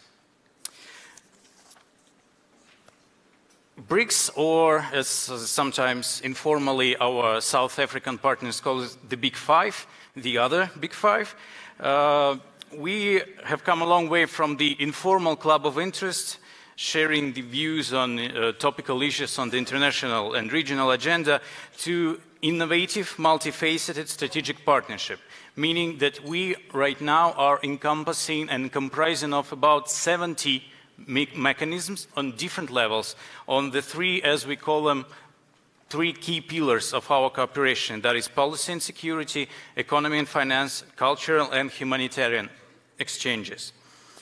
BRICS has truly become a platform of like-minded countries with coinciding or similar views on the basic principles of the international relations, established itself as an influential factor in global political and economic processes. Naturally, each BRICS country is unique in many aspects and has their own priorities and is determined by the real needs of economic and social development of each particular BRICS country. Cultural diversity and distinct civilizational roots of our nations add particular stability and standing to the Big Five, strengthen our broad and diversified cooperation, generating synergy and creative solutions aimed at achieving shared goals, including the primarily one on this very high political note, I would say, to create favorable economic and political conditions for the economic growth and development and improvement in quality of life of our citizens. In this regard, we pay special attention to the contribution of our youth, and we have, I'll just skip a lot of info, sorry for such a messy presentation from my side, but still, we do believe that in our cooperation, youth play a very crucial role, because in here and in BRICS we do share a sentiment, and we are guided by the spirit of Ubuntu, as you call it, because we do know that we are, because we are not against anyone. As my colleagues already before me has said, BRICS is not anti-Western grouping, as some countries try to depict it. We are not trying to demolish things. Of course, being fairly said that World Bank somehow is not the world as it was supposed to be, but in that matter, in this regard, we are trying to propose an alternative to make every other country, to make every world member get and understand that the voices of the developing world, especially global south, it is heard, they are respected, their interests are included when it comes to developing common agenda and finding global solutions to global problems. And of course, we as BRICS nations, we contribute at every extent possible to make sure that our countries are heard, our countries are the examples of the genuine, as we call it, genuine multilateralism, that we are building our relations between our countries on the parity foundations. We are equals, and of course, when it comes to economics on the financial system, we look forward to creating a new, more balanced global economic environment that will lead to helping our countries prosper domestically. And as for particularly the BRICS Youth Contacts, I'll try to make it short. Besides the BRICS Business Council programs and BRICS Women Alliance that already was here announced, we do have, and as you know, Russia next year will be the chair of BRICS. I'll just outline briefly the huge vast of opportunities for our dear South African youth colleagues and our BRICS partners to participate next year.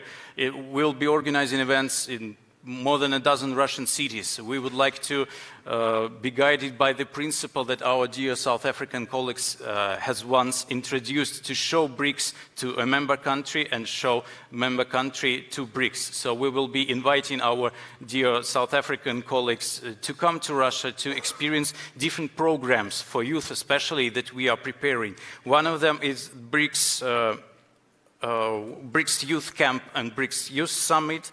Will be creating a lot of events such as BRICS Youth Business Incubator that was firstly commenced in 2020 and produced a huge experience exchange, I guess, between the BRICS youth entrepreneurs in the field of doing business in BRICS, how to navigate ourselves, the entrepreneurs, how to navigate themselves in the world of BRICS. Exchanging experience in direct B2B, not only by the G2G level, but B2B level as well. And we do believe that is very important so that our youth will have the direct contacts between themselves. We have established last year, and we invite more participants from South Africa for the next year's top 100 BRICS entrepreneurs. We have this international award system covering nominations in different areas such as social responsibility, innovation, startups, ecology, breakthroughs of the year, marketing, public relations, health, skills, digital cooperation, etc. We'll be organizing several business forums that we would like you to visit, of course, and we welcome you to participate in them. That business forum, the youth business forum that's organized both in Moscow and in St. Petersburg, where organizers provide free access, and of course we'll guide you for establishing direct B2B contacts. We have for a more political level the Federal Agency for Youth Affairs that are trying to create a platform or a network of possibilities for youth entrepreneurs to to communicate with each other, to have this ability to get experience from each other and to get proper connections so that their businesses will prosper. We have several programs such as A Day with Entrepreneur. We have Business Doesn't Sleep program where participants of this program can have an opportunity to spend with the grown-up entrepreneurship and maybe have some kind of exchange of views or having some guidance in this regard. We have also the Club of Young Entrepreneurs in Russia who are trying to get this, while sharing their experience, trying to communicate with the government so that they will ease, for example, the conditions for them and will help them to grow their businesses on their own. We have also the mentoring system established in the country. And we have another opportunity for the international cooperation. That means different kind of, we are accumulating different entrepreneurs, not only for BRICS, but also BRICS Plus countries. And we will share the experience with them, trying to create a favorable condition to grow. Thank you so much. Sorry for keeping you away from lunch too long. Thank you so much, my brother Vladimir, for just, I know you have so much to share, and I hope at lunch and when we're done, you'll be able to connect with young people here. And I'll say this to you, my brother, that we understand the situation that's taking place in the global arena, the shifting geopolitics. The illegal use of economic sanctions against a sovereign country remains illegal in the multilateral world that we have. And we know that unilateral economic sanctions have been used by the developed West, especially the United States, for countries such as Zimbabwe, Iran, and lately Russia. It's something that we, as youth of the developing South, should stand against. We should be in solidarity with countries that are grossly affected by unilateral sanctions, by countries that are more economically powerful. So we do hope that the next BRICS summit that's taking place here in South Africa will definitely have the presentation of our leaders. With that said, there's a presentation that, a video presentation that needs to be played next before the next speaker. The Financial Sector Transformation Council is established through its constituencies as a core transformational body within the financial services sector, mandated to at its nucleus, drive and measure transformation through the legislative BBBE framework and other complementary empowering provisions. In addition to this, the broader mandate of the FSTC is to support economic growth and inclusivity while overseeing and enforcing the implementation of the amended FS Code, which serves as the central component of its transformational pursuits. As transformation requires sound collaborative efforts, the FSTC's constituencies, who jointly assist in advancing its mandates, are: with these collaborative efforts, the FSTC's vision is to be the most powerful driving force behind a transformed, transparent, and accessible financial services sector across South Africa.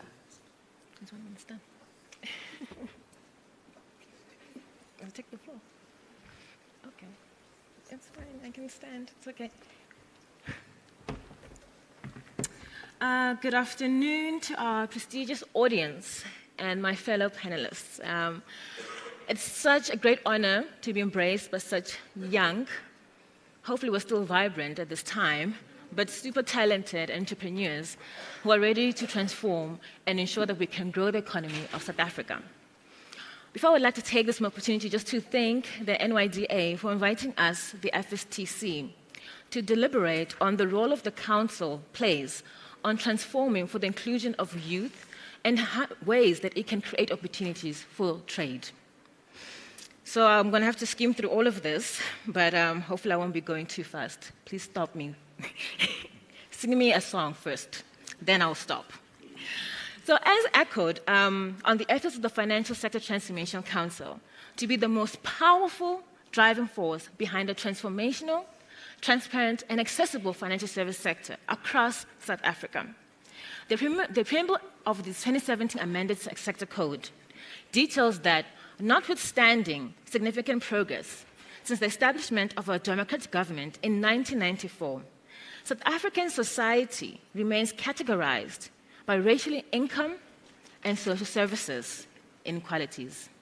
And these inequalities themselves have manifested into the country's financial services. It is from these challenges that they impressed the government to introduce a sound tool-BE framework to address the economic and social disparities that have been deemed upon South Africa as one of the most unequal societies in the world. And as such, transformation is very important. And therefore, looking at the transformation and looking towards growing to a more inclusive and equitable society, the financial services sector uses the instrument of the Financial Sector Code to transform the pursuits of all participants within the sector towards proactive measures that promote dynamic and involvement of all, for marginalized communities as well as the youth. Now, within this, it focuses on 7 2B elements, and I'm just going to list them, but for those who want more detail can come and discuss with me afterwards. These elements revolve around ownership of equity, management control, skills development, preferential procurement and ESD, socio-economic development, as well as consumer education, as well as empowerment financing and access to financial services, which will assist many of you entrepreneurs here with your small and medium enterprises. Now, when looking at these elements, they can be used to drive opportunities for youth in trade through the enhancement and equipping of skills, filling up the gaps, and ensuring that everybody within the youth who are talented can ensure that they progress within South Africa and beyond, not only within the financial sector. Now, looking at the financial sector itself, it is uniquely positioned to advance this financial inclusion instrument. And in transformation to date, it truly does require new and innovative ways to respond to the current dynamics of the country. And in initiating such, the FSTC itself does produce the State of Transformation Annual Report, at which it aims to outline the measured entities, i.e. the financial institutions, performance within the sector. However, gaps still exist. Gaps mainly when it comes to the skills development and the management control. I just wanted to reflect back on what was discussed or echoed from Stella, from the first panelist, and this is regarding the redressing of education. So even though the FS Code itself creates those backgrounds to ensure that youth themselves can grow within, there are still that misalignment within South Africa's education system and the preferential requirements of optional absorption. Now, when I speak to that, it comes to the type of educational background. As for example, you might find specific entities wanting to hire others from Model C background and not looking at those who also have the rural educational background. And this can also cause gaps with understanding how they can transform and grow within that industry. And that also needs to be relooked deeply. When the legislation itself was implemented, which is another problem, it was based on voluntary principles that required critical introspective from measured entities defined within themselves to execute the requirements to ensure that transformation is achieved and opportunities for youth are presented beyond South Africa, beyond the sector, to other persons of trade. So the daily mantra of South Africa, indeed, is the need for transformation. And the existence of an organization such as the FSTC's nature itself puts itself in a position where it can unearth opportunities for the youth to thrive, trade, exchange ideas, and meaningfully participate in the economy of South Africa. However, there is a need to expedite impactful transformation. So in closing, I would just like to put three key pointers to the floor for you to ponder on and to ask. Is that firstly, the financial sector does need to develop a legally binding enforcing compliance mechanism of transformational in the targets. As we evolve, the transformation and the codes need to evolve as well to speak to this reality. Secondly, to finalize the review of the Financial Sector Code, which has been outstanding since 2007, to ensure that, I'll be done, almost there, to ensure that it is user-friendly and it addresses all the issues within the true BE aspect.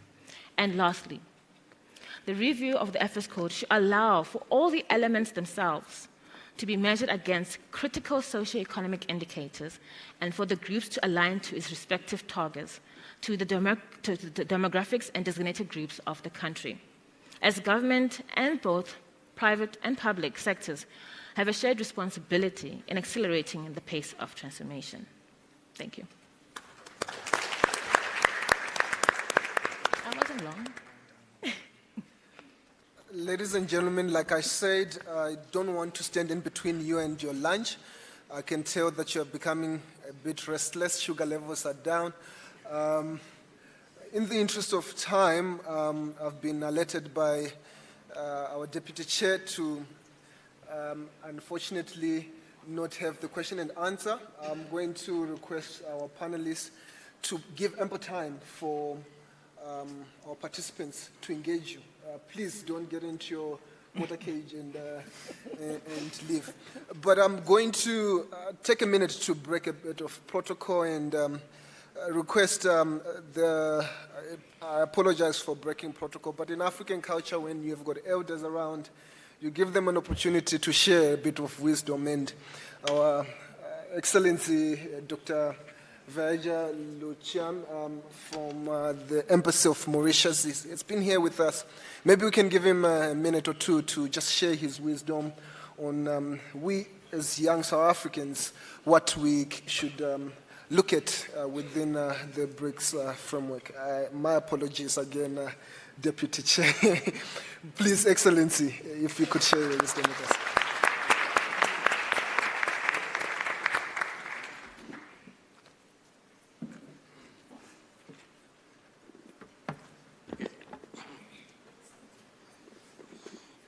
Thank you, Program Director. In fact, it is a surprise.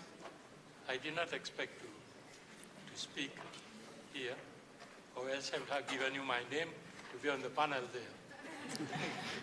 So, everything I thought we said so far are very interesting to a lot of countries, because earlier I was speaking to my friend who came from Durko, that there are more countries now willing to join BRICS. And this is a good sign for BRICS is becoming stronger and stronger. And I don't know how this could help small island states, which we call SIDS, throughout the world.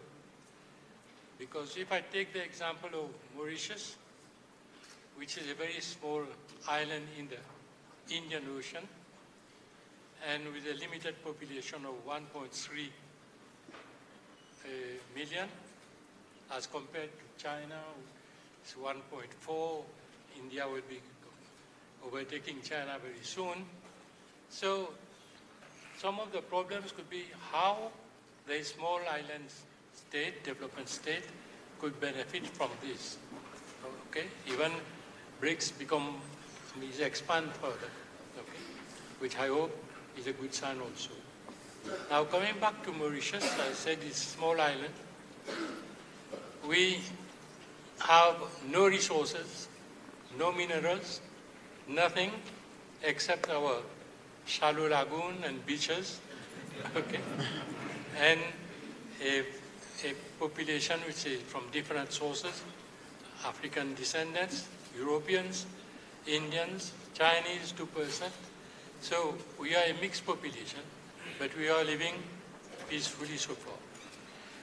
Which brings me to highlight that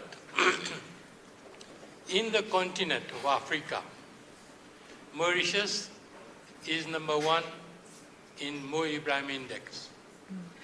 Good governance, doing business friendly. Okay?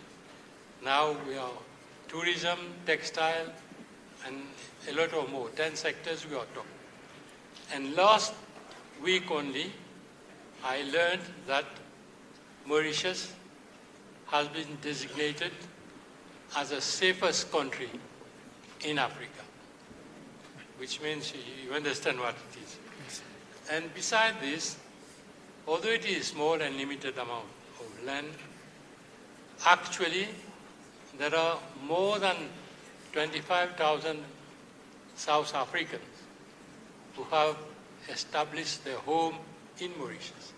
They bought property, they're doing their business from there, and they just travel on and off when it is required, as I am doing next week. Next week I'm going to Mauritius for 2 weeks. So it is interesting to see how these small islands, in Indian Ocean especially, we have the Seychelles, the Comoros, Réunion Island is part of French territory, and Mauritius, and other part of Africa northwest, we have the Spanish island and so on. So it could be interesting to see how these small islands could benefit from BRICS, because BRICS are big countries with big economy, a lot of population. So it would be interesting to listen a bit from the panel how this could be. Thank you very much for coming.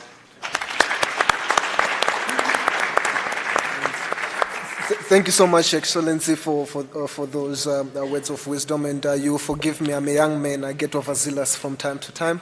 A round of applause for our panelists. With that said, I want to hand back to the rightful owners of this podium. I'm getting overzealous here. The panel discussion is over. Thank you so much. I hand it over to the overall chairs. Please.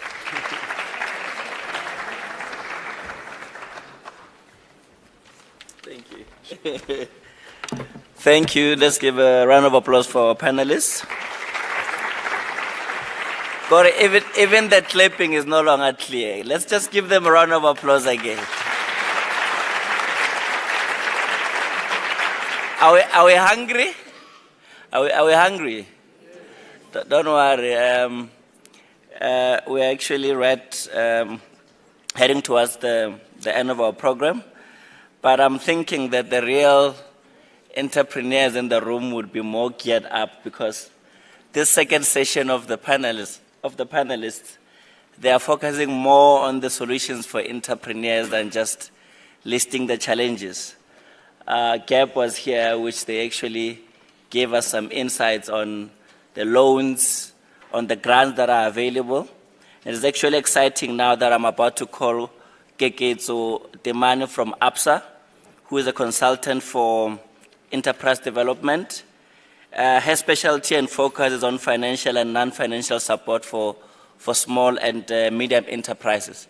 So as the energy levels are dropping gradually, don't miss this opportunity from Auskeketso, because she will be speaking about support for small medium enterprises. Let's give a round of applause as she's coming on stage.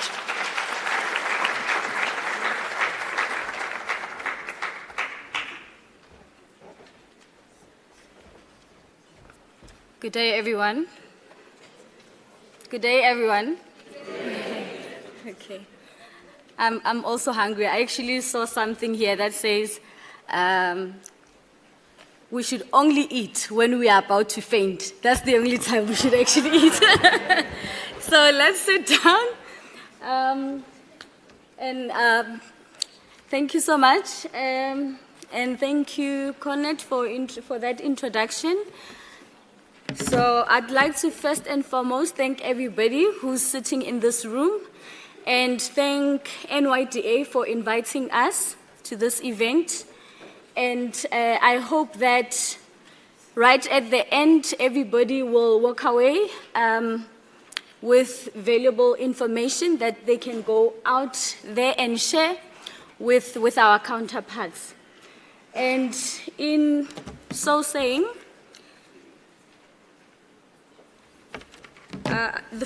the first things first, I think if finance actually is very important. Why is it that finance is important?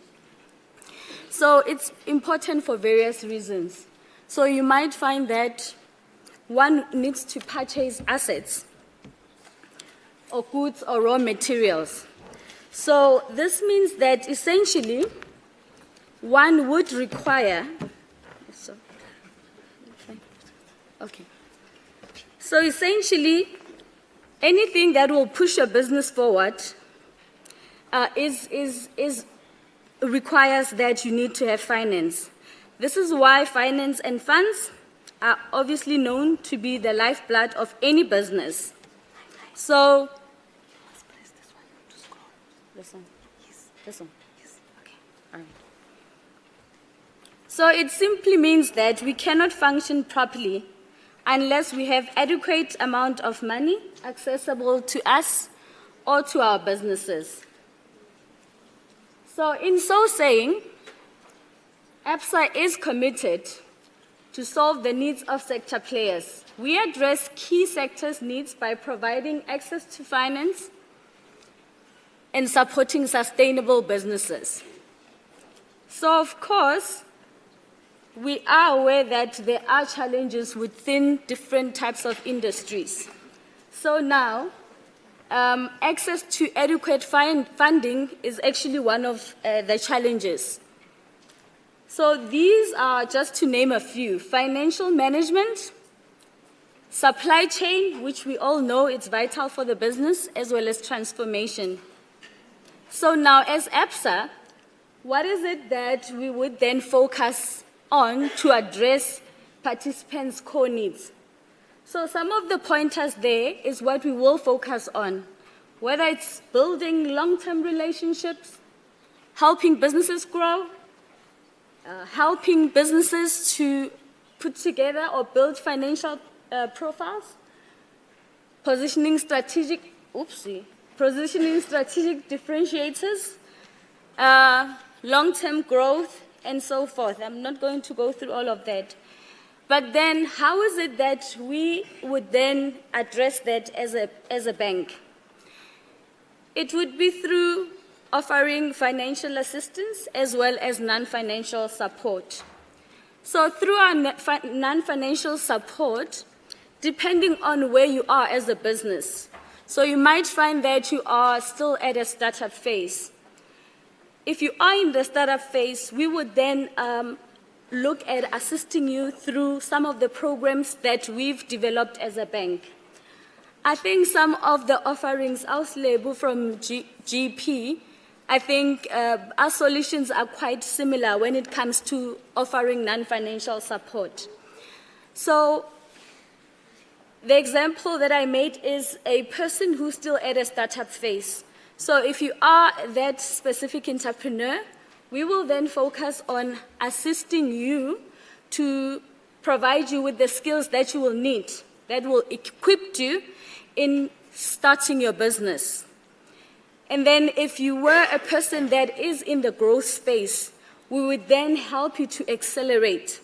So an accelerator program would then be a solution that is important to you, which will assist you to move to the next level. Over and above that, it would also be in terms of offering coaching and mentoring to further support you. So all these, this focus that we, the focus that we would then place on the participants' core needs really would be through that non-financial support that we offer and finance. How do we do that using finance? Most of the entrepreneurs that we would engage with would be entrepreneurs that come from a space where they have been offered purchase orders or government contracts. So now, purchase orders actually are the quickest form to try and assist clients to build a financial profile, because then when the entrepreneurs approach, our solution would be to offer them with an overdraft that would then assist them in executing that purchase order, so that when they come through again to ask for further finances, we are then able to assist based on historical information. So enterprise development division is obviously a space where I come from. So it's enterprise and supplier, but I focus more on the enterprise development space. So now, my space is specifically designed to enable SMEs to access finance, taking into consideration the reality that one wouldn't necessarily have lengthy trading history or a balance sheet to support the required lending. So we all know that when one walks into a bank to access finance, ideally you'd speak to a banker who would ask you to provide annual financial statements. So if you are still at a startup, or you perhaps not at a startup phase, you have been operating, but you are not in a position where you are able to provide annual financial statements, we will then look into assisting you, placing reliance on projected cash flow, which would obviously provide us with information that shows us that the quality of the business model is able to obviously satisfy the need of the business. So this approach enables us to improve SMEs' access to finance and broaden financial inclusion. So enterprise development, we also do collaborate with multiple corporate entities across different sectors to offer access to finance to previously disadvantaged SMEs who have been awarded contracts, I've mentioned that already, to implement projects in the supply chain of the corporate. We provide access to finance to qualifying SMEs without the need to provide collateral. So I think this one I've already touched on, that the solutions that we really have is the type of solution that looks into that. I think I'm going to run quickly into this. So under business as usual, where one is rejected because of lack of collateral, we would then look at the following solutions that are available. So it's agri-finance, but this is primarily for primary agriculture, and automotive finance, aftermarket. These are guys who are in auto space and tire fitting and so forth. Empowerment finance is for everybody, and then women empowerment finance would obviously focus on women entrepreneurs with businesses having an ownership of 51% black-owned. So the benefits are listed on there. I hope you can see the slide. I think I'm running out of time. So these are the benefits, but I think what I wanted to touch on was on the basic criteria. So I need to stress on that one. Our basic criteria is that the business has to show profitability. We must provide evidence for revenue. For any business that approaches, that's really how we would then lend. And then expertise.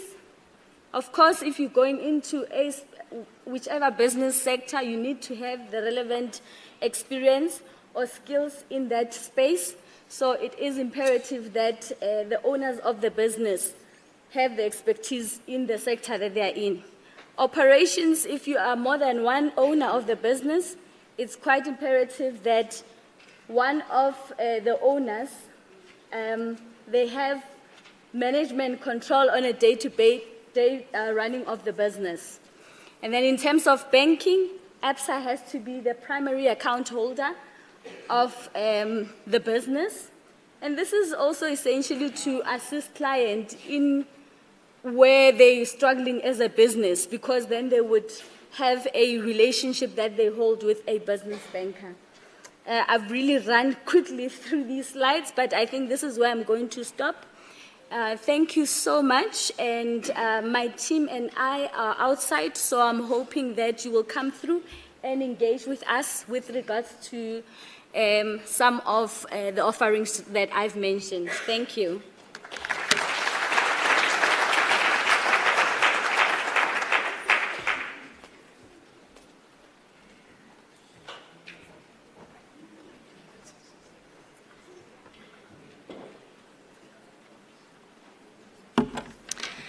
Thank you so much, Sis Kiketso, for sharing with us the opportunities and support that exists for our SMEs. I hope that in the room, it's not only hunger for food that exists, but hunger for your businesses to succeed as well, right? So next up, I'm going to invite an NYDA representative to tell us about the grant that they have as well to support SMEs. Sorry?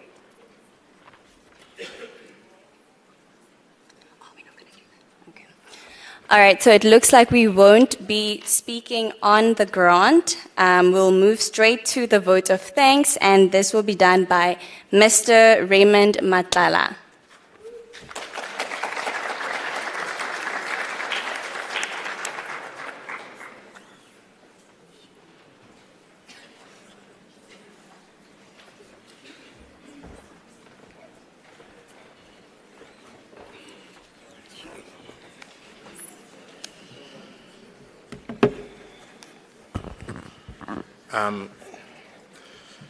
Thank you so much, dear colleagues. As they've said, my name is Raymond Matlala. I am from the South African BRICS Youth Association. And I do want to start by acknowledging our hosts for really driving the program quite swiftly, even though we were running behind schedule. Also our moderator for also pushing the panelists to finish on time.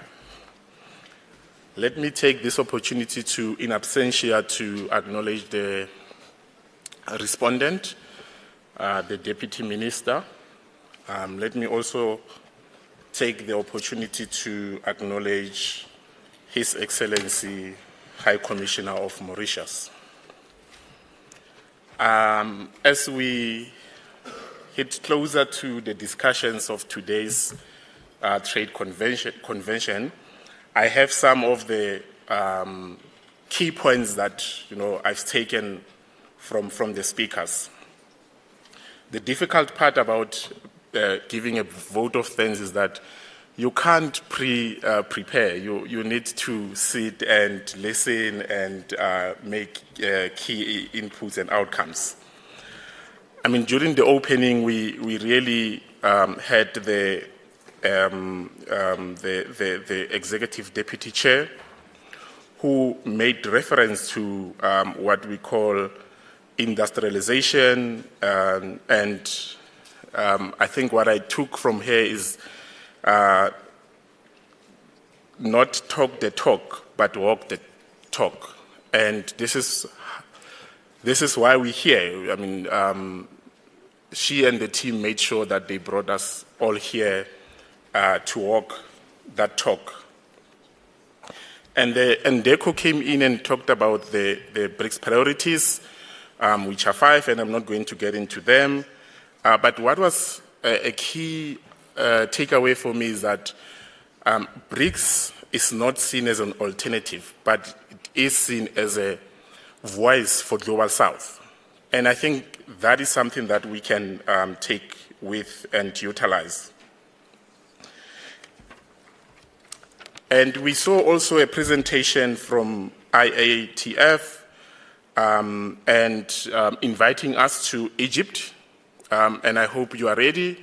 Your passports, if you don't have a passport, please go and do a passport.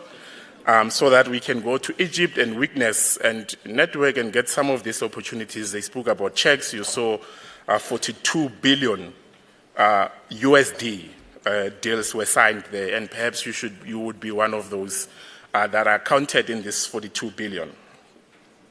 Now, interesting, the panel discussions.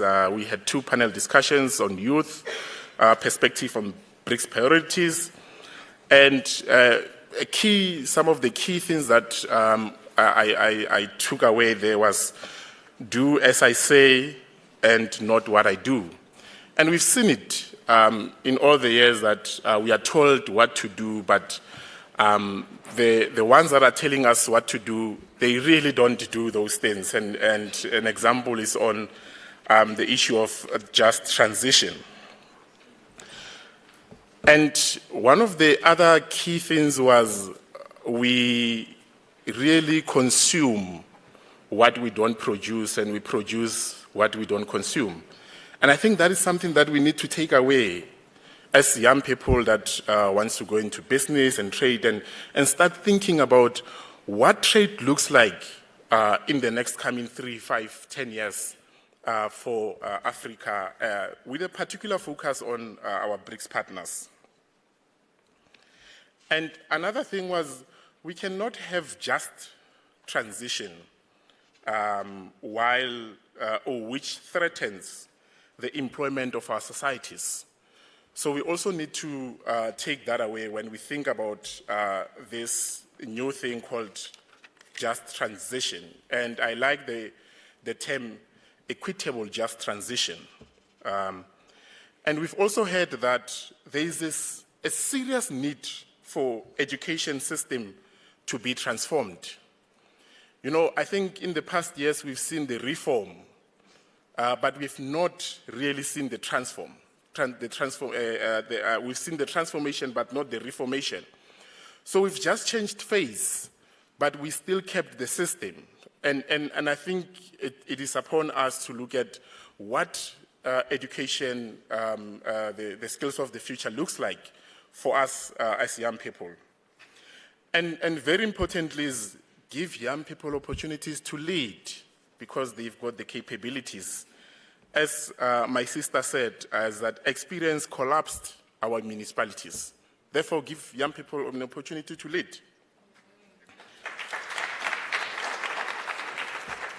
And something that also came strongly was the reform of multilateral institutions, IMF, World Bank, United Nations Security Council, WTO, WHO, and we've seen it during COVID with WTO in terms of IPs for COVID, is that it is not for the global south.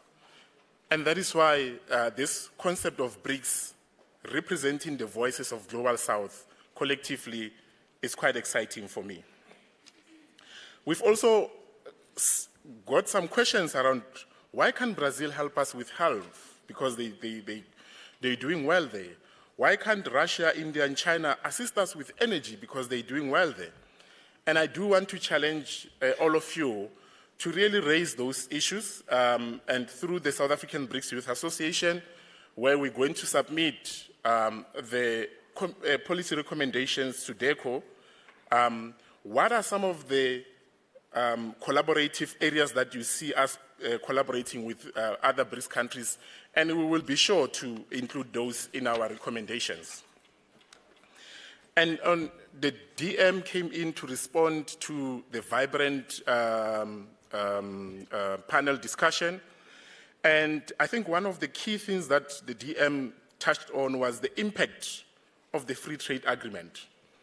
And now we're speaking theory, but how do we practicalize that and ensure that implementation is taken into consideration for the continent? As it is a tool that allows us to get to those figures. But how do we get there? I think it's some of the questions, some of the things that you need to think of and think about and propose those solutions. Next month, we host Africa BRICS Youth Forum, and three of the topics is on Africa Free Trade Agreement. And we would like to get those solutions that we're going to present to DECO to consider for the BRICS leaders in August. And the other interesting thing that came from the DM was the African dividend, that we are younger in population. So as a result, the African population is younger, and this is also similar to other BRICS countries. And this is in our advantage. In Europe, they've got an older generation, and now you'll see migrations and so forth. I'm saying don't go there. Stay here in Africa and fix our continent. On panel 2, that was mainly about opportunities. We've had those opportunities from Jeb, talked about procurement for youth, 45%. We always hear this, and I want to challenge all of those, even government, to really provide those statistics, not just say, this is what we have secured. Come here and say, 2023, we had 45%, and this is the percentage that was provided for youth procurement. We really need to challenge government to start giving us stats on those issues. Brazil, they spoke about energy sector, video gaming industry, very lucrative business in Brazil, but I think also biofuel, they are doing very well, exceptionally well on biofuel, and that's an advantage that we can take in subsidizing for some of our energy crisis. And Russia, last month, 2 months ago, we hosted the BRICS Youth Innovation Summit, and I'm glad to see one of the winners in the agricultural space from Brazil, Rodrigo, here. As we brought in about a delegation from Brazil from about 14 from Russia, so from 14 sectors that are investors in those sectors. And those are the opportunities that we want to unlock for young people in these countries. There are sanctions in Russia by the West. And one of the discussions we should have is, while the Western companies are pulling out of Russia, what is the opportunity for BRICS? And what is the opportunity for young people? And I challenge you today to identify an opportunity in Russia, and when you identify it, come to us. We will provide that opportunity for you to explore and start that business. We can only say BRICS is not working for us if we have tried and we've gotten pushback. And also, I just want to touch on some of the opportunities in Russia. I mean, we work closely with Russia BRICS Project Office, the BRICS camp, all of that. So we're quite involved there. But one of the key things that we also unlock is St. Petersburg International Economic Forum. This year, Russia hosts Russia-Africa Economic Forum. And there, the 6 winners of the BRICS Innovation Summit will be presenting in St. Petersburg International Economic Forum. And that's how we unlock these opportunities for them to present to the larger market. I think APSA came in and spoke about the opportunities for funding, and let us also explore that. Colleagues, without wasting any further time, I was told that I'm standing between yourselves and lunch, and I know how that feels. Thank you so much for really participating. Thanks to the team for putting this together, panelists, but most importantly, delegates. Otherwise, we would be presenting to empty chairs. Thank you so much, and enjoy the rest of the day.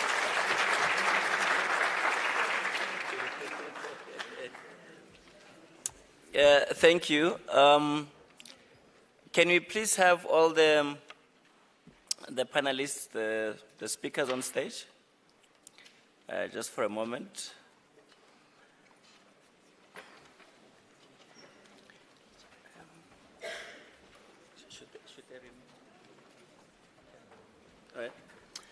All right. Thank you. This leaves us at the end of the program. Thank you for coming. I hope you have learned a lot from today, and have a great day. Are they getting lunch or they're not getting? Okay, so there is. I was just confirming if there's lunch or not. So there is lunch. I think you will be advised as to where to go from here. Thank you. Just before we leave, the 3 young participants that participated, we're going to be giving you books from Ayabonga Kawe and a bottle of honey, just to say thank you for the contribution. You should have a small token that says "Be Limitless." Just please raise your hands so the ladies can give you your gift, which is a book from Ayabonga Kawe and a bottle of honey. Thank you very much and have a lovely day. I called it the $1 million belt. The $1 million sash. Yes. People know where to get lunch. It's twisted.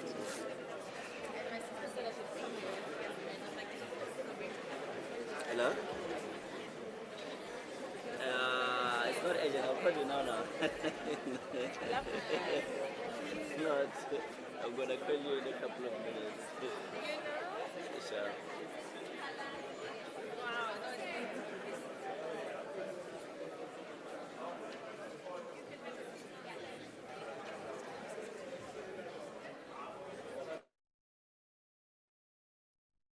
you.